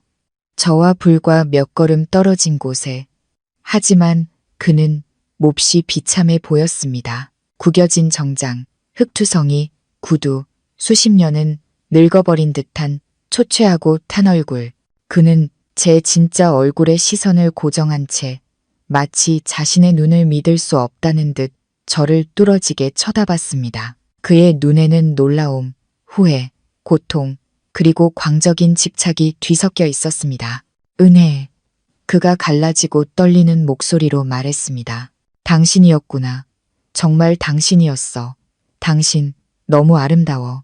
그는 마치 제가 진짜 사람인지 환영인지 확인하려는 듯 제 얼굴을 만지려 다가왔습니다. 저는 서둘러 뒤로 물러나며 그의 뻗어오는 손을 뿌리쳤습니다. 제 눈빛은 천년 묵은 얼음처럼 차가워졌습니다. 사람 잘못 보셨어요. 당신, 아내 박은혜. 그 못생기고 촌스러웠던 여자는 그날 밤 바다에 빠져 죽었어요. 지금의 저는 당신과 아무 상관없는 사람이에요. 저의 단호한 거절에 준혁은 멈칫했습니다. 그의 손은 허공에서 헤매다 힘없이 아래로 떨어졌습니다. 내가 잘못했어. 은혜 씨, 당신을 얼마나 찾아다녔는지 몰라. CCTV 다 봤어. 당신이 얼마나 힘들었을지 다 알아. 제발 해명할 기회, 만회할 기회를 줘. 준혁은 차가운 바위 위에 무릎을 꿇고 붉게 충혈된 눈으로 저를 애원하듯 쳐다봤습니다. 한때 오만하고 냉정했던 남자가 제 발밑에 무릎 꿇고 있는 모습은 우스꽝스러우면서도 씁쓸했습니다. 저는 아무런 감흥 없이 그를 바라보았습니다. 모든 것을 잃고 나서야 소중함을 깨달은 한 남자에 대한 연민뿐이었습니다. 일어나요. 당신의 비싼 옷 더럽히지 말고. 저는 도구를 가방에 챙기며 이상할 정도로 평온한 목소리로 말했습니다. 우리 사이는 당신이 내 목숨 대신 그녀의 손을 선택한 그 순간 끝났어요. 이혼 서류는 보냈고 결혼 반지도 돌려줬어요. 우린 이제 남이에요. 돌아가세요. 제 삶을 방해하지 말아주세요. 하지만 준혁은 포기하지 않았습니다. 그는 작은 통나무집까지 저를 따라오며 끊임없이 약속과 보상 계획에 대해 이야기했습니다. 그는 연하를 회사에서 내쫓았고 그녀와의 모든 관계를 끊었다고 했습니다. 그룹 지분의 절반을 제 명의로 넘겨주고 언론 앞에서 공개적으로 사과하고 모든 것을 다시 시작하겠다고 했습니다. 어머니도 자신이 막을 테니 다시는 제게 상처 주지 못하게 하겠다고 약속했습니다. 돌아와줘, 은혜야. 내 남은 인생 전부를 바쳐서 당신에게 속죄할게. 저는 집 현관 앞에서 걸음을 멈추고 그의 눈을 똑바로 쳐다보며 소리내어 웃었습니다. 제 웃음소리는 고요한 산속에 울려 퍼지며 씁쓸하고 비꼬는 듯 들렸습니다. 속죄? 당신의 돈과 지분이 내 3년의 청춘을 짓밟힌 내 자존심을 되살 수 있다고 생각해요. 그녀를 내쫓으면 모든 게 끝날 거라고 생각해요. 저는 준혁에게 다가가 그의 흔들리는 눈을 깊이 들여다보았습니다. 제 말 한마디 한마디는 칼날처럼 날카로웠습니다. 이준혁 씨, 당신이 나에게 돌아오고 싶은 건 정말 나를 사랑해서예요. 아니면 너덜너덜해진 당신의 명예를 지켜줄 방패가 필요해서예요. 흔들리는 회장 자리를 지켜줄 복덩이 아내가 필요한 건가요? 아니면 세상 사람들에게 당신이 관대하고 뉘우칠 줄 아는 남자라는 걸 보여주기 위한 배경이 필요한 건가요? 준혁의 얼굴이 창백해졌습니다. 그는 더듬거렸죠. 아, 아니야. 진심이야. 제가 그의 말을 잘랐습니다. 진심? 당신의 진심은 너무 값싸요. 옛날에 당신은 내가 못생기고 순종적이라서 결혼했죠. 가족에게 반항하고 그 고상한 피아니스트와의 사랑을 지키기 위한 완벽한 도구였으니까. 이제 내가 아름답고 가치가 있으니 당신의 장신구가 되기 위해 돌아오라고요. 당신은 나를 뭐라고 생각하는 거예요? 마음대로 쓰고 버리는 물건? 준혁은 할 말을 잃었습니다. 저의 적나라한 말들은 그 자신조차 인정하고 싶지 않았을 이기심과 계산을 파헤쳐 버렸습니다. 저는 경멸 어린 눈으로 그를 보았습니다. 돌아가요. 소란 피워서 경찰 부르게 하지 말고. 그리고 이거 하나만 기억해요. 과거의 나는 죽었어요. 그리고 지금의 나를 당신은 그림자조차 만질 자격이 없어요. 저는 집으로 들어가 바람 부는 현관에 멍하니 서 있는 준혁을 내버려 둔 채 문을 세게 닫았습니다. 문에 등을 기댄 채 밖에서 들려오는 그의 무거운 발소리를 들었습니다. 제 마음은 잔잔했습니다. 그가 쉽게 포기하지 않으리라는 것을 알았지만 돌처럼 굳어버린 제 마음을 녹일 수 있는 약속은 세상에 없다는 것도 알았습니다.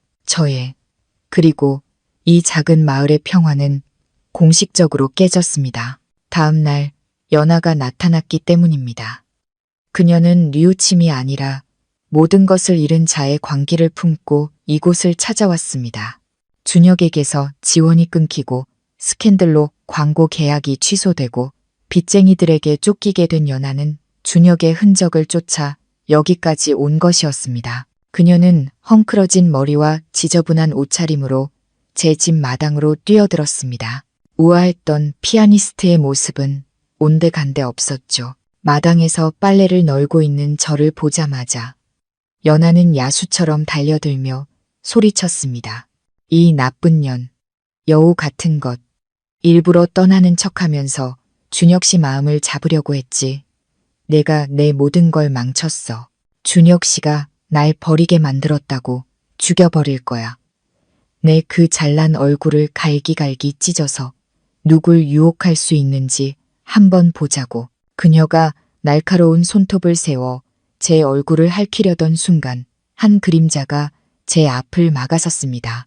준혁이었습니다. 그는 근처에서 저를 지켜보고 있다가 제때 개입한 것이었죠. 짝!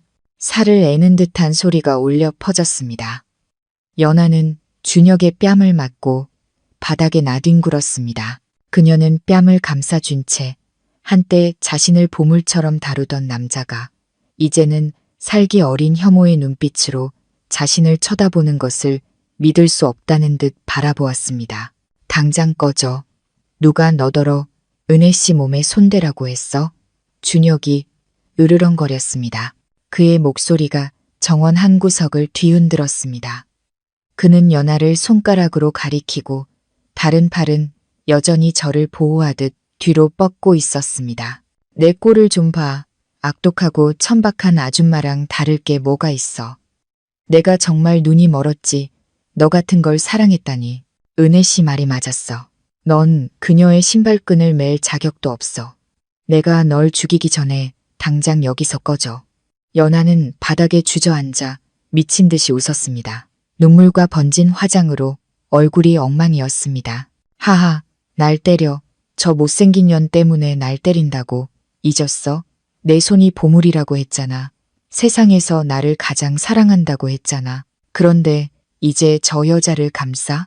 너희 둘 다 사기꾼이야. 짜고 나를 죽이려고 해. 저는 준혁의 등 뒤에서 이 비극적인 연극을 보며 기분이 착잡했습니다. 수년 만에 처음으로 남편에게 보호받고 있었습니다. 다른 사람 앞에서 저를 막아서 주었죠. 하지만 우습게도 그 행동은 모든 것이 너무 늦어버린 뒤, 사랑이 죽고 신뢰가 깨진 뒤에야 일어났습니다. 저는 한때 기대고 싶었던 준혁의 넓은 등을 보았습니다. 이제는 낯설고 차갑게만 느껴졌습니다. 그는 저를 사랑해서가 아니라 자신의 잘못을 속죄하고 남은 양심을 지키기 위해 저를 보호하고 있었습니다. 준혁 씨, 그만해요. 제가 평온한 목소리로 말했습니다. 여기서 영웅놀이 그만하고 저 여자나 내보내요. 두 사람의 희극으로 우리 집 마당 더럽히고 싶지 않으니까. 준혁은 고통스러운 눈빛으로 저를 돌아봤지만 감히 아무 말도 하지 못하고 막 달려온 경호원 2명에게 조용히 신호를 보내 연하를 질질 끌고 나가게 했습니다. 소동이 끝난 후 작은 마을의 공기는 마치 폭풍 전야처럼 무겁게 가라앉았습니다. 저는 준혁의 단호한 태도와 위협적인 말이 연하를 겁먹게 하기에 충분했을 거라고 생각했습니다. 하지만 저는 모든 것을 잃은 사람의 광기를 너무 얕봤습니다. 3년 동안 순종적인 껍데기 속에서 살아온 저는 막다른 길에 몰린 인간의 악독한 마음을 아직 다 헤아리지 못했던 것입니다. 그날 저녁 하늘에서 비가 억수같이 쏟아졌습니다.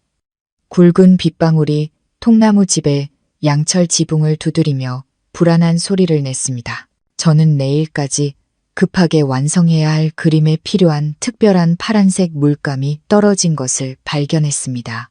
저는 이렇게 비가 많이 오는데 아무도 밖에 나오지 않을 것이고 이 마을은 원래 치안이 좋다고 생각했습니다. 저는 급히 비옷을 걸치고 우산을 든 채 언덕 초입에 있는 화방으로 걸어갔습니다. 비에 젖은 돌길은 미끄러웠습니다. 희미한 가로등 불빛이 무릉덩이를 만들었습니다. 저는 신발이 젖지 않도록 길가에 붙어 걸었습니다.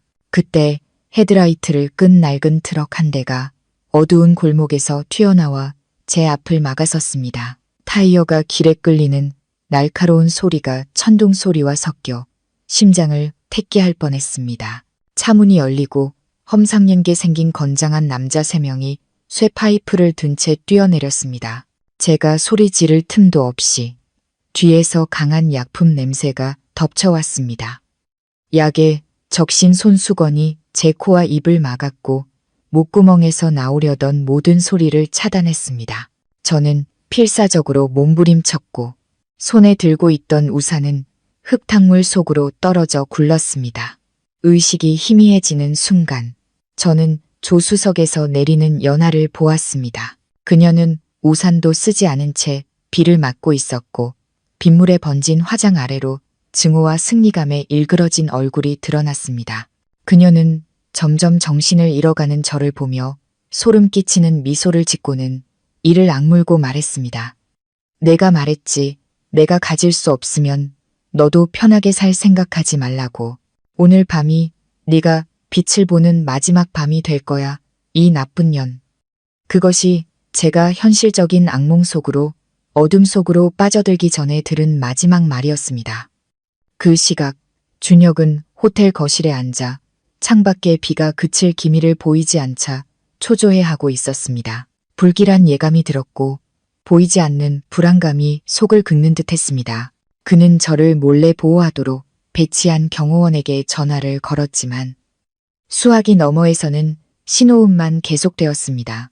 준혁은 벌떡 일어나 겉옷도 챙기지 못한 채 방을 뛰쳐나와 제 통나무 집으로 향했습니다. 그가 도착했을 때 그가 본 것은 길 한가운데 뒤집힌 채 놓여있는 제 우산과 풀밭 옆에 떨어진 천 신발 한 짝뿐이었습니다. 저는 축축하고 버려진 창고에서 깨어났습니다. 오랫동안 사용되지 않은 낡은 농산물 집화장이었죠. 머리는 깨질 듯 아팠고 손발은 썩은 나무 의자에 단단히 묶여 있었습니다. 창고 안의 유일한 빛은 연화가 든 고출력 손전등에서 나왔는데 그 빛이 제 얼굴을 정면으로 비춰 눈이 부셨습니다. 그녀 주위에는 저를 납치한 남자 3명이 있었습니다. 그들은 담배를 피우며 굶주린 짐승처럼 탐욕스러운 눈으로 저를 쳐다보고 있었습니다. 연하가 다가왔습니다. 그녀는 날카로운 과도를 들고 있었고 칼날은 차가운 빛을 반사하며 제 얼굴 앞을 오갔습니다. 깨어났네. 지금 내 꼴 참 볼만하다. 은혜야. 나를 피할 수 있을 거라고 생각했어? 준혁 씨가 널 영원히 지켜줄 거라고 생각했어? 그녀가 낄낄거렸습니다. 텅 빈 공간에 울리는 그 웃음소리는 소름이 돋았습니다. 난 모든 걸 잃었어. 커리어, 명성, 돈, 전부 너 때문이야. 오늘 하나씩 다 되찾을 거야. 내가 자랑스러워하는 그 얼굴부터 시작하지. 그녀는 제 뺨에 칼끝을 살짝 댔습니다. 저는 날카롭고 차가운 감촉과 함께 따뜻한 피가 흘러나오는 것을 느꼈습니다. 저는 입술을 깨물고 한마디 비명도 지르지 않은 채 온갖 경멸을 담아 그녀를 쏘아보았습니다. 너 미쳤구나, 연아야. 이런 짓을 하면 네 인생을 망치는 거야. 평생 감옥에서 썩게 될 거라고. 연아가 소리쳤습니다. 두렵지 않아. 어차피 난 끝났어. 너랑 같이 죽을 거야. 그녀가 제 목을 향해 칼을 내리그스려던 바로 그 순간 창고 문이 다른 트럭에 의해 박살났습니다. 엔진이 굉음을 내며 차가 안으로 돌진해 길을 막고 있던 나무 상자들을 날려버렸습니다. 준혁이 차에서 뛰쳐나왔습니다. 그의 손에는 긴 쇠막대가 들려 있었고 눈은 상처 입은 야수처럼 붉게 충혈되어 있었습니다. 그는 한마디 말도 없이 미친 듯한 기세로 새 남자에게 달려들었습니다.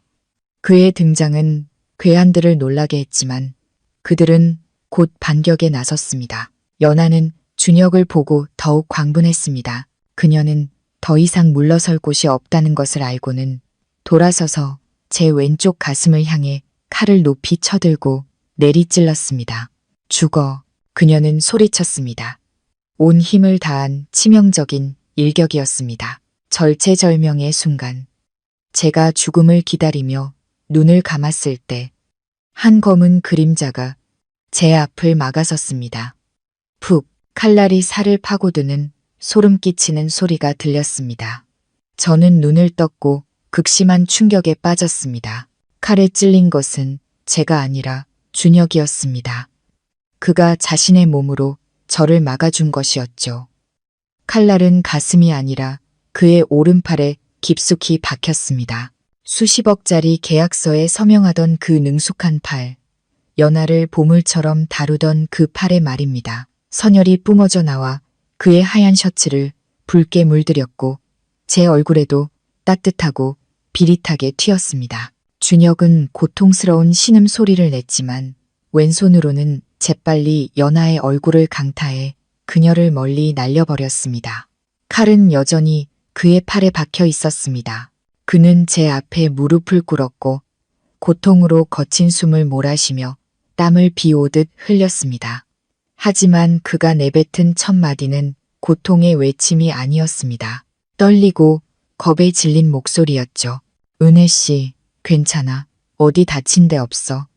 멀리서 경찰차 사이렌 소리가 울려 퍼졌고 파랗고 빨간 불빛이 창고 문 밖에서 번쩍이기 시작했습니다. 괴한들은 도망치려 했지만 들이닥친 경찰에 의해 즉시 제압되었습니다. 연하는 멍든 얼굴로 바닥에 쓰러져 미친 듯이 웃다가 수갑이 채워지자 비참하게 울기 시작했습니다. 그녀는 사랑과 증오가 뒤섞인 눈으로 준혁을 보았지만 준혁은 그녀를 쳐다보지도 않았습니다. 그는 제 앞에 무릎을 꿇고 있었습니다. 팔에서 흐르는 피는 차가운 시멘트 바닥 위로 계속 떨어져 붉고 무서운 웅덩이를 만들었습니다. 한 간호사가 달려와 응급처치를 하려 했지만 준혁은 손을 뿌리쳤습니다. 그는 떨리는 왼손으로 저를 묶은 밧줄을 풀려고 애썼습니다. 내가 풀어줄게. 많이 아팠지, 은혜 씨. 그의 목소리는 갈라져 있었습니다. 피 묻은 손가락으로 한참을 더듬거린 후에야 겨우 매듭을 풀 수 있었습니다. 밧줄이 풀리자마자 저는 일어나 피투성이가 된 남자에게서 몇 걸음 물러섰습니다. 저는 그의 다친 팔과 여전히 깊숙이 박혀있는 칼을 보았습니다. 제 마음속에는 싸구려 로맨스 영화에서처럼 감격이 차오르지 않았습니다. 대신 끝없는 피로감과 공허함이 밀려왔습니다. 이 희생, 이 피는 너무 늦었고 너무 무거웠습니다. 그것은 사랑의 행위라기보다는 그가 제게 의도적으로 지우려는 도덕적 짐처럼 느껴졌습니다. 저는 기다리고 있던 의료진을 향해 고갯짓하며 준혁을 가리켰습니다. 저 사람부터 병원으로 데려가세요. 그날 밤 저는 피해자 자격으로 경찰서에서 조사를 받았습니다. 저는 침착하게 모든 것을 진술했고 눈물 한 방울 흘리지 않았습니다. 경찰관은 저를 안타깝게 쳐다봤습니다. 아마 그는 방금 죽을 고비를 넘긴 여자가 그렇게까지 담담한 것을 본 적이 없었을 겁니다. 조서에 서명을 하고 경찰서를 나왔을 때는 이미 동이 트고 있었습니다. 비는 그쳤고 축축하고 차가운 공기만 남았습니다. 저는 당연히 쉬어야 할 통나무 집으로 돌아가지 않았습니다. 저는 준혁이 멀지 않은 병원에 입원해 있다는 것을, 그리고 그가 깨어나자마자 또다시 저를 찾아와 그 상처를 빌미로 애원하고 매달리고 후회하는 남편 역할을 연기하리라는 것을 알았습니다. 저는 이 연극에 너무 지쳤습니다. 더 이상 그의 비극적인 이야기의 여주인공이 되고 싶지 않았습니다. 저는 제 인생을 살고 싶었습니다. 과거의 그림자가 없는 삶을. 저는 집으로 돌아가 신속하게 짐을 쌌습니다. 여전히 낡은 배낭과 익숙한 그림 도구들이었죠. 저는 화분 아래에 집 열쇠를 남겨두고 친절했던 집주인 아주머니에게 감사 문자와 남은 월세를 송금했습니다. 저는 누구에게도 작별 인사를 하지 않았습니다. 때로는 작별 인사가 또 다른 귀찮은 추적의 시작이 되기도 하니까요. 저는 도시로 돌아가는 대신 더 깊은 북쪽 산골, 휴대폰 신호도 잘 터지지 않고 사람들이 도시의 계산적인 삶과 동떨어져 사는 곳으로 향하는 첫 차를 탔습니다. 버스가 움직이기 시작했을 때 저는 창밖으로 작은 마을이 아침 안개 속으로 서서히 멀어지는 것을 보았습니다. 저는 준혁이 깨어나 제가 떠났다는 것을 알게 되면 미친 듯이 또 세상을 뒤집어 저를 찾으리라는 것을 알았습니다. 하지만 이번에는 다를 겁니다. 저는 흔적을 지우는 법을 더 잘 알게 되었고 무엇보다 제 심장에서 그를 완전히 지워버렸으니까요. 병원에서 준혁은 6시간에 걸친 힘줄 봉합수술 끝에 깨어났습니다. 마취가 풀리자 고통이 밀려왔지만 그가 간호사에게 힘겹게 물은 첫 질문은 여전히 이것이었습니다. 제 아내는, 그녀는 어디에 있습니까? 간호사는 그를 안타깝게 쳐다보며 고개를 저었습니다. 떠나셨어요. 오늘 아침에 마을을 떠나셨는데 아무도 어디로 가셨는지 모릅니다. 준혁은 멍하니 새하얀 천장을 바라보았습니다. 뜨거운 눈물 한 방울이 눈가에서 흘러내려 베개를 적셨습니다. 그는 어젯밤에 칼이 아무것도 구원하지 못했다는 것을 깨달았습니다. 그것은 이미 오래전에 죽어버린 사랑에 대한 피로 얼룩진 마침표일 뿐이었습니다. 체포된 후 연하는 모든 것을 잃고 미쳐버린 초라한 여자의 본 모습을 드러냈습니다. 그녀는 밤새 제 이름을 욕하다가 다시 준혁의 이름을 부르며 울부짖었습니다. 그가 와서 자신의 인생을 구해달라고 애원했죠. 준혁은 갔지만 그녀를 구하기 위해서가 아니었습니다. 그는 여전히 하얀 붕대를 감은 오른팔을 하고 조각상처럼 차가운 얼굴로 나타났습니다. 연하는 유리병 너머로 그를 보자 미친 듯이 유리를 두드리며 달려들었습니다. 눈물이 취한 얼굴을 타고 흘렀습니다. 그녀는 소리쳤습니다. 준혁 씨, 왔구나. 날 버리지 않을 줄 알았어. 저 사람들한테 말해줘. 내가 억울하다고. 저 박은혜가 날 함정에 빠뜨렸다고 말해줘. 어서 날 이 더러운 곳에서 꺼내줘. 준혁은 자신이 한때 사랑했던 여자를 텅 빈 눈으로 바라보며 천천히 말했습니다. 그의 말 한마디 한마디는 과거를 묻는 관에 못을 박는 망치 소리 같았습니다. 연하야, 아무도 널 함정에 빠뜨리지 않았어. 내 야망과 악랄함이 널 이곳으로 이끈 거야. 내가 여기 온 건 널 구하기 위해서가 아니라 내 변호사가 네가 저지른 죄값에 대해 최고형을 받도록 수사기관과 협력할 거라는 걸 알려주기 위해서야. 연하는 얼어붙었습니다. 그녀는 눈을 크게 뜨고 앞의 남자를 멍하니 쳐다봤습니다. 자신의 아내의 목숨보다 자기 피아노 치는 손을 더 소중히 여겼던 남자가 이제는 제 손으로 자신을 감옥에 쳐넣으려는 것을 믿을 수 없었습니다. 절망은 광적인 분노로 변했습니다. 그녀는 비명을 질렀습니다. 이 배신자, 저 못생긴 년 때문에 나한테 이래? 난 널 미워해. 평생 고독과 후회 속에서 살라고 저주할 거야. 준혁은 그 저주에 대답하지 않았습니다. 그는 그저 돌아서서 걸어갔습니다. 그의 고독한 그림자가 길고 어두운 복도에 길게 늘어졌습니다. 그는 자신이 그 고독을 받아 마땅하다는 것을 알았습니다.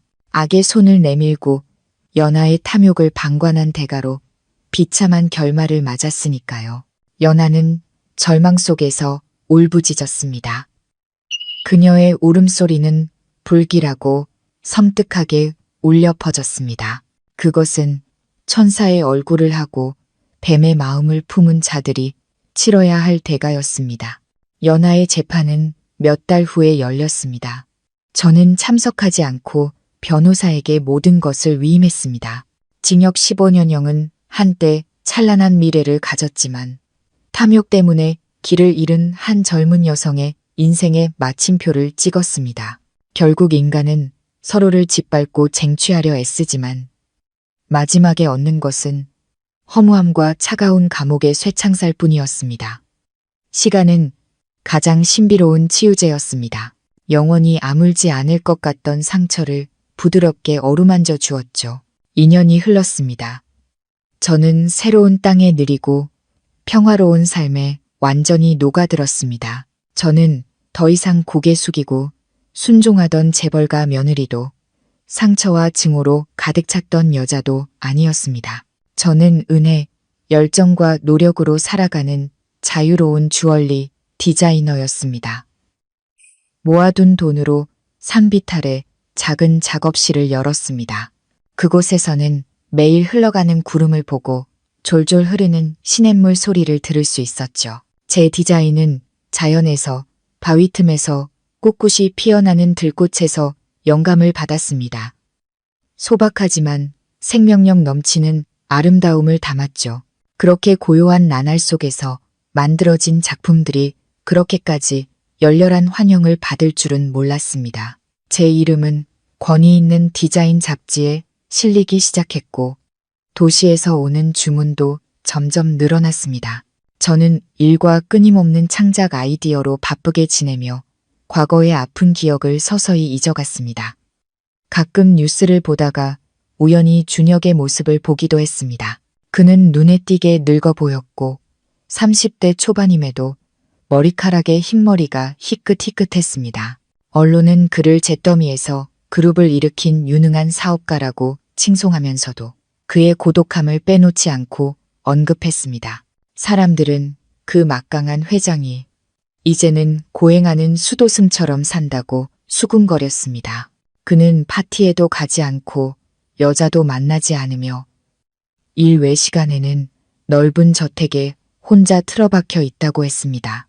어떤 이들은 그가 결코 돌아오지 않을 한 사람을 기다리고 있다고 했고, 또 다른 이들은 그가 젊은 시절의 실수에 대한 대가를 치르고 있다고 했습니다. 저는 그런 기사들을 마치 남의 이야기를 읽듯 담담한 마음으로 읽었습니다. 마음에는 더 이상 아무런 파문도 일지 않았죠. 삶은 그렇게 잔잔하게 흘러갔습니다. 그러던 어느 날 저는 권위 있는 국제 주얼리 디자인 공모전에 최종 결선에 참석해달라는 초대장을 받았습니다. 이것은 어떤 디자이너라도 꿈꿀 만한 큰 기회였고 더 넓은 세상으로 나아갈 수 있는 문이었습니다. 저는 오랫동안 고민했습니다. 이 공모전의 주요 후원사가 다름 아닌 준혁의 그룹이라는 것을 알고 있었기 때문입니다. 제가 참가하면 그와 마주칠 가능성이 매우 컸습니다. 하지만 저는 제 심혈을 기울인 작품들을 돌아보고 제가 걸어온 험난한 길을 되돌아보았습니다. 제가 왜 피해야 하죠? 저는 잘못한 것이 없습니다. 저는 제 재능으로 당당하게 살아가고 있습니다. 과거는 지나간 일입니다. 만약 제가 계속해서 마주하기를 두려워한다면 저는 결코 진정으로 자유로워질 수 없을 것입니다. 저는 초대에 응하기로 결심하고 제 청춘과 눈물이 담긴 그 화려한 도시로 돌아갈 짐을 쌌습니다. 이번에 돌아가면 저는 버림받은 아내가 아니라 운명을 이겨낸 승리자의 자격으로 그 화려한 무대 위에 설 것입니다. 시상식 갈라 디너는 도시에서 가장 호화로운 컨벤션 센터에서 열렸습니다. 상류층과 예술계의 유명 인사들이 모두 모였죠. 갈라의 가장 중요한 순서는 자선 경매였습니다. 수상작들이 기금 마련을 위해 판매되는 자리였죠. 제 작품 재생자의 은 그날 밤 가장 기대를 모은 마지막 경매품이었습니다. 사회자가 작품을 소개하자 벨벳 커튼이 거쳤고 무대 조명 아래 반짝이는 주얼리 세트에 객석 전체가 감탄했습니다. 시작가는 결코 낮지 않았지만 가격을 외치는 손들이 쉴 새 없이 올라갔습니다. 5억, 시작가의 10배에 달하는 가격을 부른 남자에게 모든 시선이 쏠렸습니다. 준혁이었습니다. 그는 어둠 속에 앉아 28번 번호판을 들고 있었습니다. 초췌한 얼굴이었지만 무대 위에 저를 향한 그의 눈빛은 불타오르고 있었습니다. 제 심장이 쿵 내려앉았습니다. 2년 만에 만난 그는 너무나 늙어 보였습니다. 과거의 오만함은 사라지고 깊은 고뇌와 슬픔만이 남아 있었습니다. 수군거리는 소리가 들렸습니다. 저 사람 이준혁 회장 아니야? 저런 행사에는 절대 참석 안 한다던데. 저렇게 높은 가격을 부르다니 미인한테 잘 보이려는 거겠지. 준혁은 수군거림에 아랑곳하지 않고 누군가 더 높은 가격을 부를 때마다 계속해서 번호판을 들었습니다. 마치 전 재산을 걸어서라도 저 작품을 손에 넣겠다는 듯한 단호한 태도였습니다. 최종 낙찰가는 10억 원이었습니다.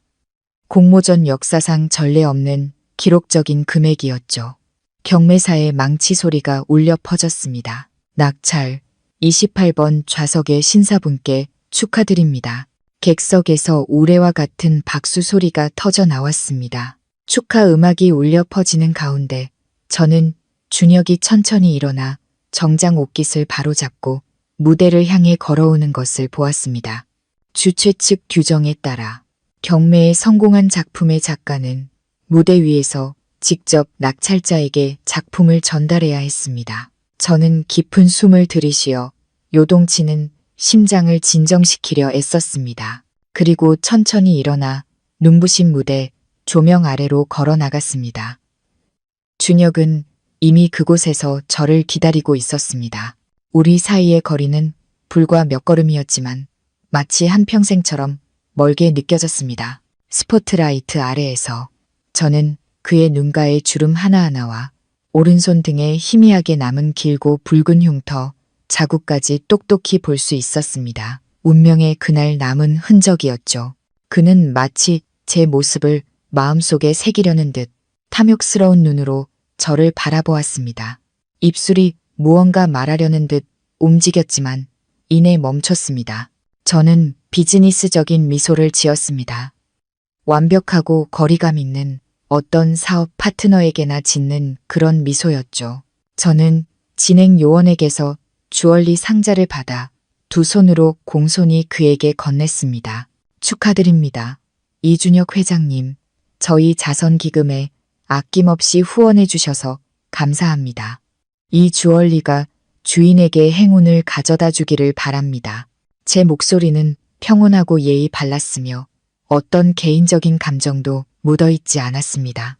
저는 그를 회장님이라고 부르며 이 많은 사람들 앞에서 전 남편이나 아는 사람이라는 관계를 완전히 지워버렸습니다. 준혁이 상자를 받기 위해 손을 내밀었습니다.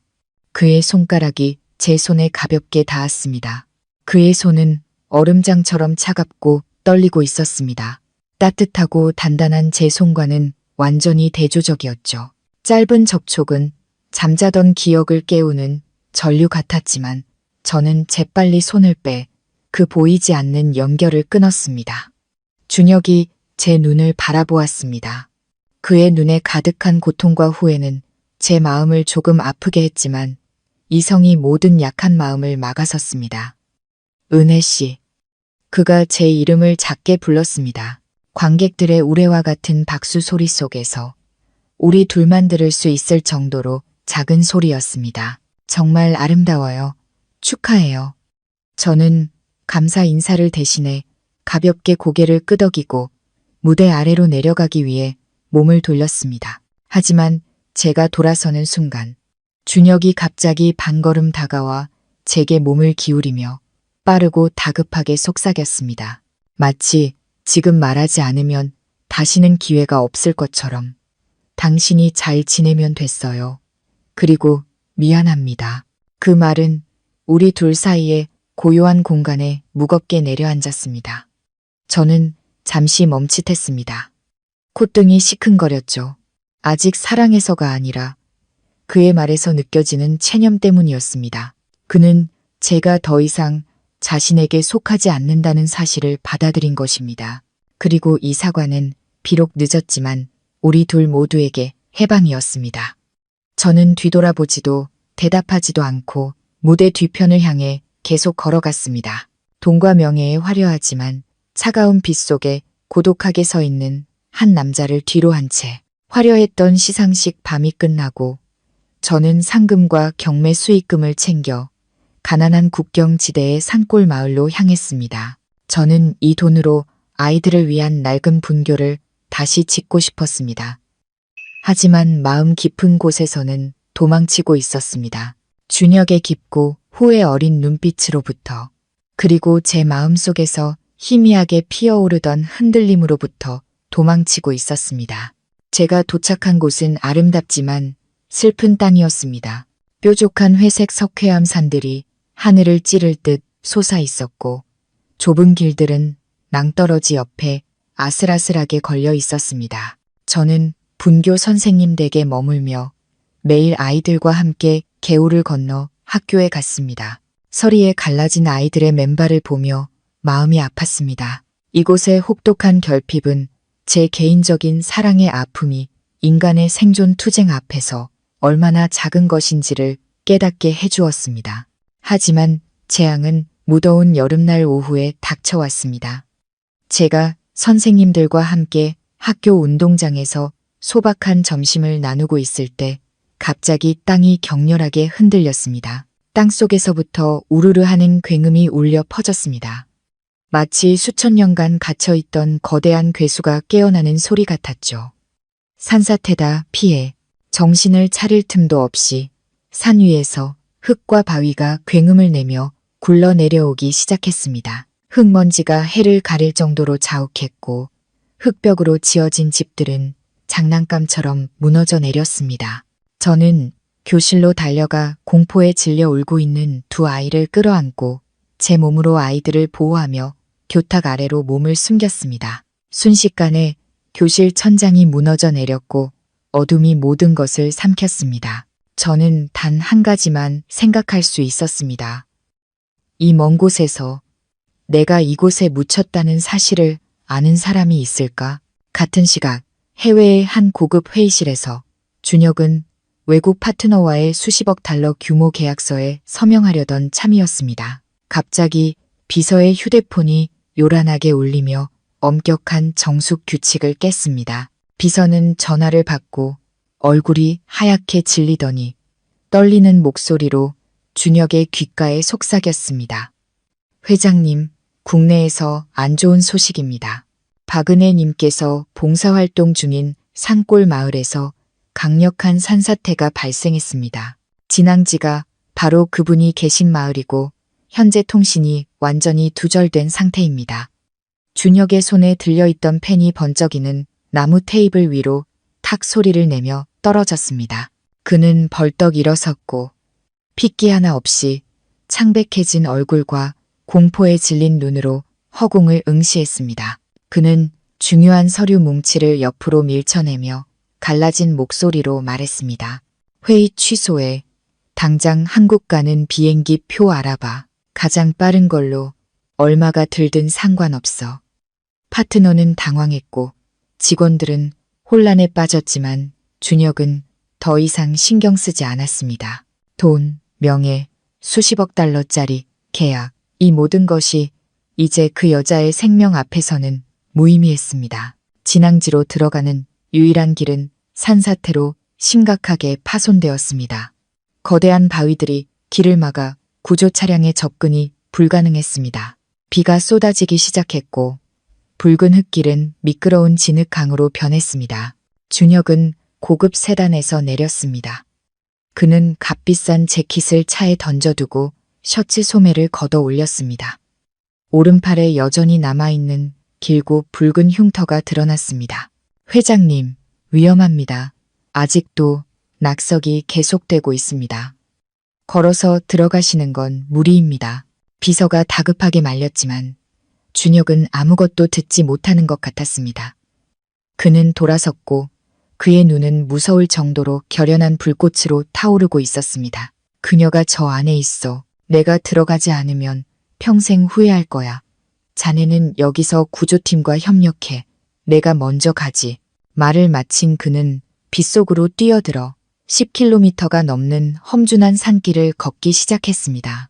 그는 날카로운 바위를 기어오르고 불어난 계곡물을 건넜습니다.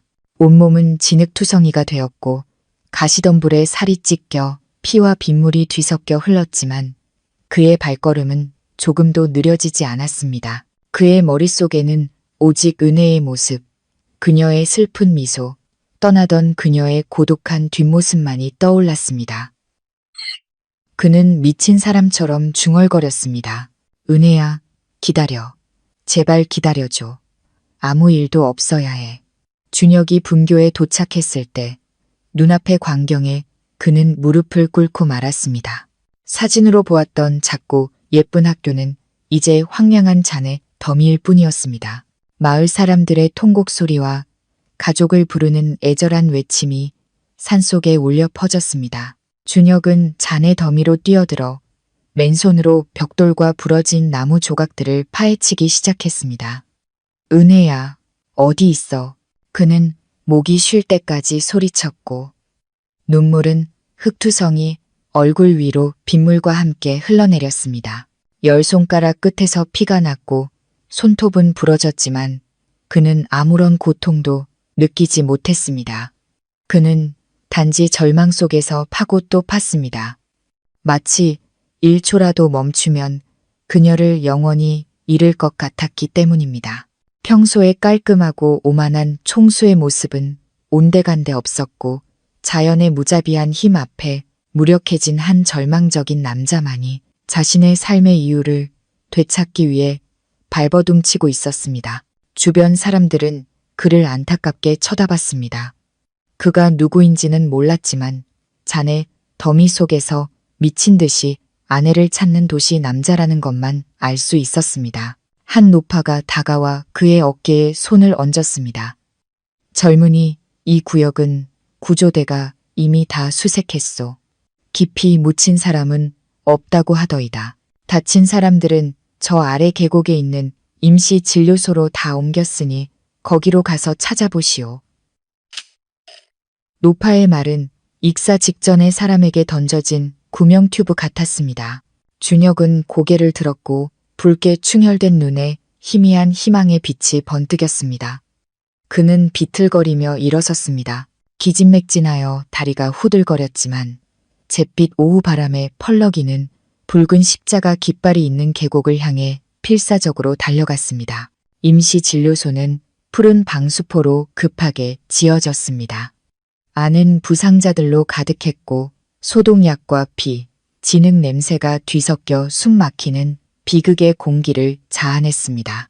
준혁은 사람들 사이를 비집고 들어가 불안한 눈으로 익숙한 모습을 찾았습니다. 심장이 세차게 뛰었고 매 박동마다 막연한 공포가 느껴졌습니다. 그리고 그는 저를 보았습니다. 저는 천막 구석에 앉아 한 아이의 다리에 붕대를 감아주고 있었습니다. 머리는 헝클어지고 옷은 흙투성이었으며 이마에는 피가 말라붙은 긁힌 자국이 있었지만 아이를 달래는 제 눈은 꿋꿋하고 다정하게 빛나고 있었습니다. 그 순간 준혁에게 시간은 멈춘 것 같았습니다. 그는 그 자리에 얼어붙었고 거친 숨을 몰아쉬며 참을 수 없는 눈물을 터뜨렸습니다. 저는 누군가 저를 뚫어지게 쳐다보는 것을 느꼈습니다. 익숙한 예감에 고개를 들었고 혼란스러운 풍경 속에서 우리의 시선이 마주쳤습니다.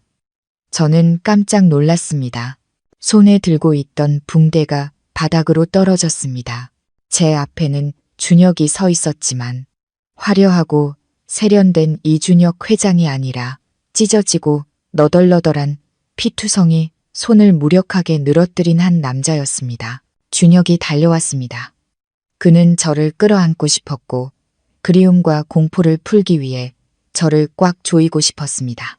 하지만 가까이 다가왔을 때 그는 문득 멈춰서서 자신의 더러운 모습을 내려다보고 다시 제 모습을 보았습니다. 그는 손을 거두었습니다. 저를 더럽힐까봐 자신의 접촉이 자격이 없다고 생각하는 것 같았습니다. 그는 그 자리에 서서 버려졌다가 엄마를 찾은 아이처럼 서럽게 울기 시작했습니다. 살아있었구나, 은혜야. 살아있었어. 다행이다. 정말 다행이야. 그는 의미 없는 말들을 더듬거리며 반복했고 목소리는 흐느낌에 묻혔습니다. 저는 그를 흙을 파헤치느라 너덜너덜해진 그의 손을 보았습니다. 마음속에서 형언할 수 없는 연민이 솟아올랐습니다. 사랑은 끝났지만 인간적인 정은 남아있었죠. 이 남자는 수천 킬로미터를 날아와 위험을 무릅쓰고 저를 찾아왔습니다. 그것은 부정할 수 없는 사실이었습니다. 저는 일어나 그에게 다가가 떨리는 그의 두 손을 부드럽게 들어 올렸습니다. 왜 이렇게 바보 같아요?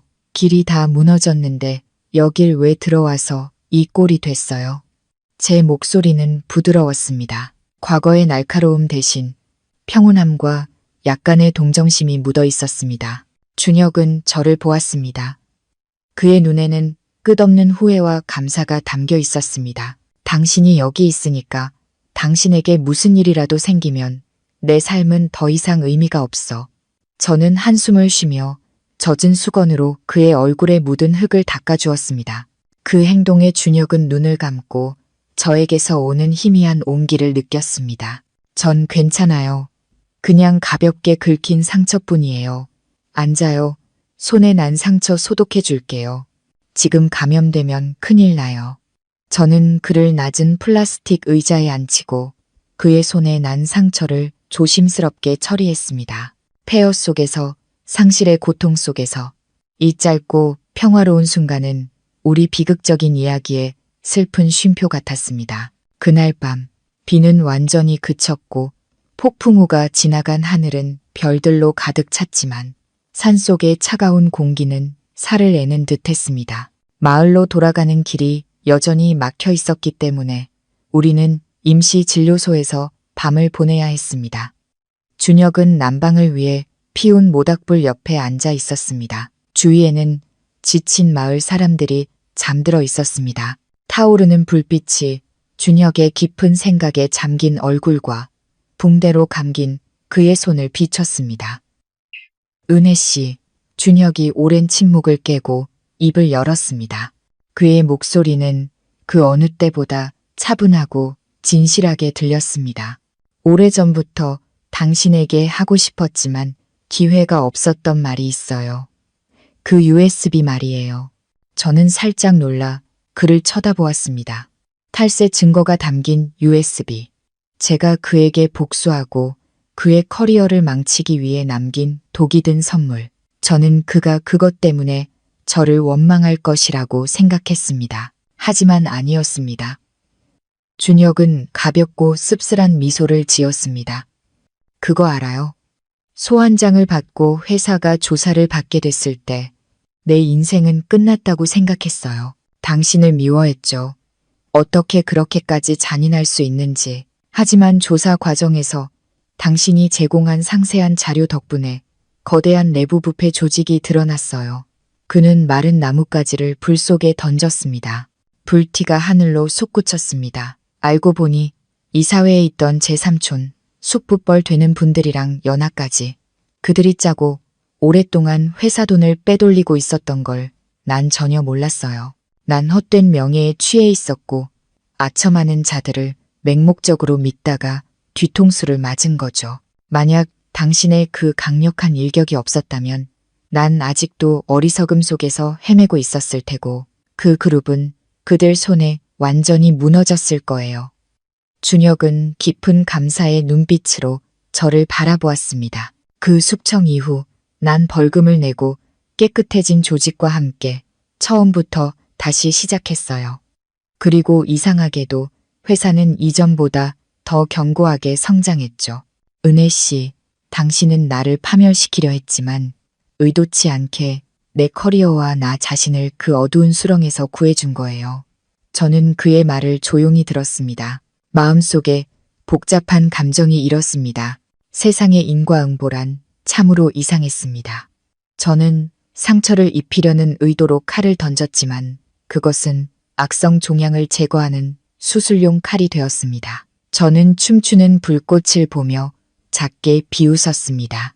전 그렇게 고상한 사람이 아니에요. 이준혁 씨. 그때 저는 당신이 대가를 치르길 바랐을 뿐이에요. 제가 겪었던 상실감을 당신도 맛보게 하고 싶었어요. 당신이 다시 일어선 건 당신의 능력 덕분이지 제 자비와는 아무 상관없어요. 전 당신을 위해서가 아니라 법과 저 자신의 정의를 위해 한 일이에요. 준혁은 고개를 끄덕였습니다. 그의 눈빛이 부드러워졌습니다. 알아요. 당신이 날 미워한다는 거. 하지만 당신의 의도가 무엇이었든 결과적으로 난 당신에게 감사 인사를 비쳤어요. 내가 정신 차릴 수 있도록 제때 잔인해줘서 고맙고 그리고 한때 내 아내여서 고마워요. 그 감사 인사는 바람처럼 가벼웠지만 제 마음속의 마지막 매듭을 풀어주었습니다. 우리는 함께 앉아 있었지만 더 이상 서로에게 속하지 않았습니다. 폐허 속에서 제 마음은 이상하게 평온해졌습니다. 다음 날 아침 짙은 산 안개를 뚫고 첫 햇살이 비칠 때 전문 구조팀이 진료소에 도착해 중상자들을 후송하기 시작했습니다. 분주하고 시끄러운 분위기가 어젯밤의 고요함을 깼습니다. 준혁은 하얀 붕대를 감은 팔을 하고 막 도착한 오프로드 차량 옆에 서 있었습니다.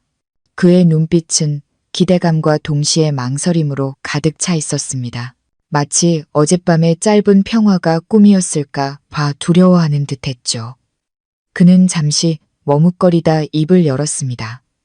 은혜 씨, 차 타고 같이 도시로 가요. 여기는 시설도 열악하고 여진의 위험도 있어요. 당신을 혼자 두기 불안해요. 당신 상처도 더 자세히 검사해 봐야 하고요. 그의 제안은 합리적이고 배려심 깊게 들렸지만 저는 그저 미소 지으며 가볍게 고개를 저었습니다. 저는 천막 구석에 웅크리고 앉아있는 아이들을 가리켰습니다. 끔찍한 재해로 집과 학교를 잃은 아이들이었죠. 전 못 가요. 이준혁 씨. 아이들이 저를 필요로 하고 여기 사람들이 저를 필요로 해요. 전 여행 온 게 아니라 나누러 왔어요. 지금이 그들에게 도움이 가장 필요한 때예요. 이 정도 어려움 때문에 떠날 수는 없어요. 저는 그의 눈을 똑바로 쳐다보며 단호하게 말했습니다. 당신은 돌아가요. 회사는 리더가 필요하고 수천 명의 직원들이 당신을 기다리고 있어요.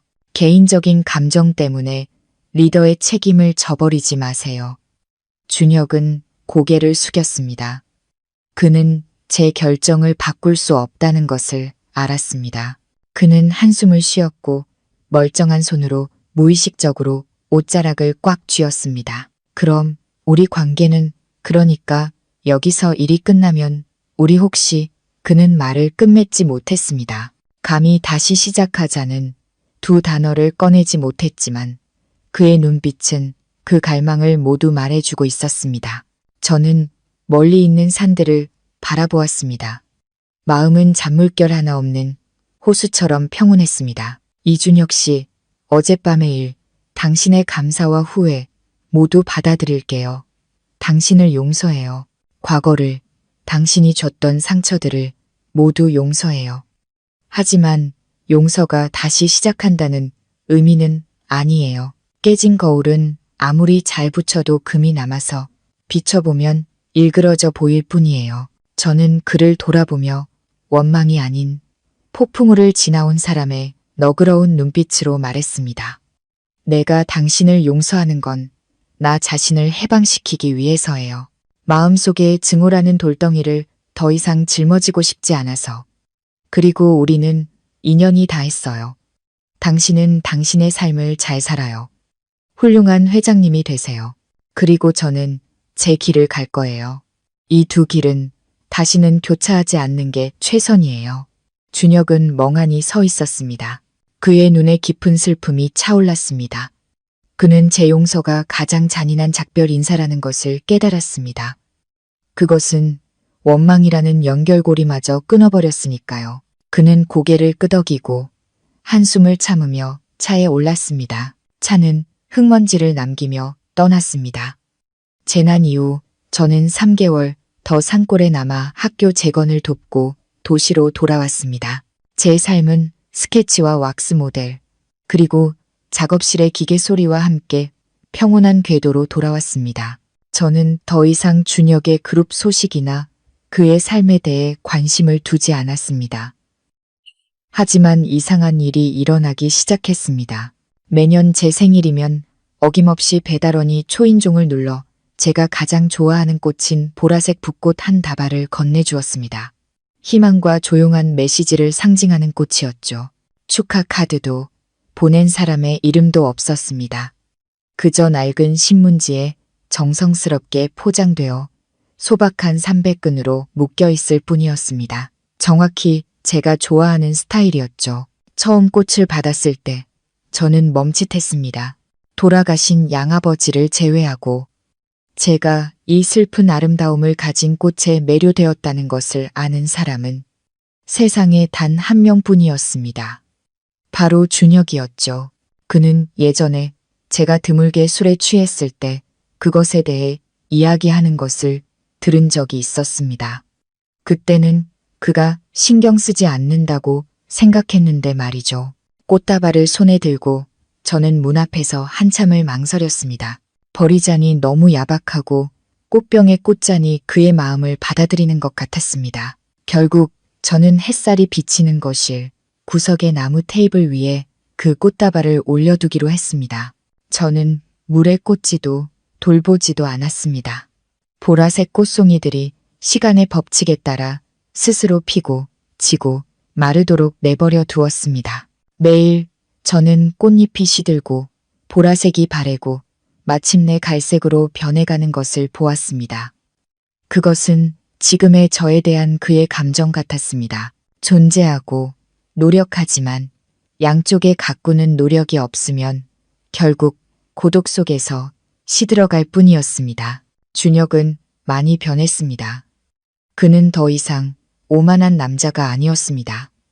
그는 조용히 살았고 이름을 숨긴 채 많은 자선 활동을 했습니다. 한 번은 양아버지가 치료받던 병원의 신장, 투석 환자 후원 명단에서 그의 이름을 본 적이 있습니다. 액수는 매우 컸지만 기부자란에는 단지 한 친구라고만 적혀 있었습니다. 매년 새로운 붓꽃 다발이 도착하면 저는 조용히 작년의 마른 꽃다발을 치웠습니다. 감사 문자를 보내지도 거절하지도 않았습니다. 제 침묵이 아마 가장 명확한 대답이었을 겁니다. 저는 그를 미워하지 않았지만 더 이상 설레지도 않았습니다. 저는 그 꽃다발들을 과거에 대한 알림으로 여겼습니다. 한때 그렇게 사랑하고 아파했기에 지금의 평온을 그 무엇보다 소중히 여길 수 있다는. 꽃들은 그렇게 계절처럼 왔다가 약간의 흔적만 남기고 허공으로 사라졌습니다. 시간이 흘러 제 머리에도 서리가 내리기 시작했습니다. 제 커리어는 눈부시게 성공했습니다. 제 주얼리 브랜드는 국내뿐만 아니라 국제 시장에서도 유명해졌습니다. 저는 역경을 극복하고 자신을 증명한 독립적인 여성의 롤모델이 되었습니다. 언론은 저를 고통을 걸작으로 바꾸는 마법의 손을 가진 여자라고 불렀습니다. 다른 한편으로 준혁 역시 양심 있고 능력 있는 부동산 재벌로서의 입지를 굳혔습니다. 그의 그룹은 사회주택 프로젝트를 선도하며 가난한 사람들의 주거 안정을 도왔습니다. 그는 여전히 혼자였고 넓은 저택에서 일과 조용한 자선 활동을 벗삼아 살았습니다. 사람들은 그가 재혼하지 않는 이유에 대해 추측했습니다. 어떤 이는 그가 눈이 높다고 했고 어떤 이는 그에게 말 못할 사연이 있다고 했습니다. 오직 저만이 그가 후회라는 감옥에 스스로를 가두고 있다는 것을 이해했습니다. 우리는 같은 도시에 살았고 같은 공기를 마셨습니다. 때로는 같은 신문 지면에 등장했지만 실제 삶은 평행선처럼 완전히 분리되어 있었습니다. 기업인 파티에서 초대 손님 명단에 그의 이름이 있는 것을 보았지만 그는 항상 불참하거나 제가 도착하기 전에 떠났습니다. 제가 TV 토크쇼에 출연할 때면 그가 어딘가 TV 화면 앞에 앉아 조용히 제 모든 것을 지켜보고 있다는 것을 알았지만 그는 결코 어둠 속에서 나와 저를 방해하지 않았습니다. 준혁의 절대적인 거리 존중은 제 마음을 편안하게 했습니다. 그는 옛 상처를 들추지 않기 위해 제 앞에 나타나지 않겠다는 약속을 지켰습니다. 우리는 서로 다른 궤도를 도는 두 행성처럼 멀리서 서로의 빛을 볼 수는 있었지만 영원히 충돌하지 않았습니다. 10년 후 저는 황금빛 가을 오후에 서울로 돌아왔습니다. 서늘한 공기는 거리 특유의 짙은 꽃향기를 머금고 있었습니다. 오늘 저는 제가 후원하는 젊은 화가들의 작품이 전시된 현대미술 전시회에 참석했습니다. 전시장은 한산했고 부드러운 교향곡이 고요하고 아련한 분위기를 자아냈습니다. 저는 밤바다를 그린 커다란 유화 앞에 멈춰 섰습니다. 하지만 먼 수평선에는 떠오르는 새벽의 눈부신 빗줄기가 있었습니다. 그 그림은 제가 깊은 바닷속에 가라앉았다가 다시 태어났던 운명의 그 밤을 떠올리게 했습니다. 저는 그곳에 서서 인생의 득실성패에 대한 생각에 잠겨 있었습니다. 그림이 아름답지만 슬프네요. 옆에서 세월의 흔적이 묻어나는 차분하고 따뜻한 목소리가 들렸습니다. 저는 고개를 돌렸고 그곳에 서 있는 사람이 준혁이라는 것에 크게 놀라지 않았습니다. 그는 많이 늙어 있었습니다. 희끗희끗한 머리카락, 이마와 눈가에 깊게 팬 주름. 하지만 여전히 꼿꼿한 자세는 경험 많은 사람의 품위를 보여주었습니다. 그는 회색 코트를 입고 중절모를 든 채 10년 전의 고뇌나 흥분 대신 평온한 눈빛으로 저를 바라보았습니다. 안녕하세요. 오랜만이네요. 저는 그 어느 때보다 가볍고 자연스러운 미소를 지었습니다. 오랜만입니다. 은혜 씨, 잘 지냈어요? 준혁이 물었습니다. 그의 목소리는 가을바람에 스치는 마른 잎사귀 소리 같았습니다. 전 잘 지내요. 당신은요? 나도 마찬가지예요. 좀 더 느리게 살고 더 많이 생각하게 됐죠. 그는 그림을 돌아보며 작게 고개를 끄덕였습니다. 밤바다는 무섭지만 어둠이 있기에 새벽이 그토록 찬란하게 빛나는 거겠죠. 아마 인생에서 누구나 한 번쯤은 깊은 곳에 가라앉아 봐야 빛의 가치를 알게 되나 봅니다. 저는 그를 보았습니다. 제 앞에 서 있는 남자는 더 이상 과거의 못된 남편도 뒤늦은 사랑에 빠진 남자도 아니었습니다. 그는 그저 제 인생의 폭풍 같았던 한 시절의 증인인 오랜 친구일 뿐이었습니다. 우리는 나란히 서서 더 이상 아무 말 없이 함께 그림을 보고 시간의 흐름을 느꼈습니다. 눈물도 원망도 억지스러운 화해도 없었습니다. 모든 것이 기울어져 떨어지는 나뭇잎처럼 가벼웠습니다. 이제 가봐야겠군요. 항상 평안하기를 바랍니다. 준혁이 모자를 쓰고 정중하게 제게 고개를 숙였습니다. 당신도요. 몸 조심하세요. 준혁은 등을 돌려 저녁 햇살이 눈부시게 쏟아지는 출입구를 향해 천천히 걸어갔습니다. 저는 그의 뒷모습을 보았습니다. 마음에는 아무런 파문도 일지 않았습니다. 저는 다시 다른 그림들을 감상하다가 저를 기다리는 넓은 길이 있는 반대 방향으로 천천히 걸어갔습니다. 저 밖에서는 삶이 여전히 다채로운 모습으로 계속되고 있었습니다. 그리고 저는 미래가 어떻게 되든 가장 평온하고 여유로운 마음으로 그것을 받아들일 것이라는 것을 알았습니다. 저는 폭풍우를 지나왔고 마침내 제 자신을 찾았으니까요. 지금까지 이야기를 들어주셔서 감사합니다. 마음 쉼터의 다음 이야기에서 다시 뵙겠습니다.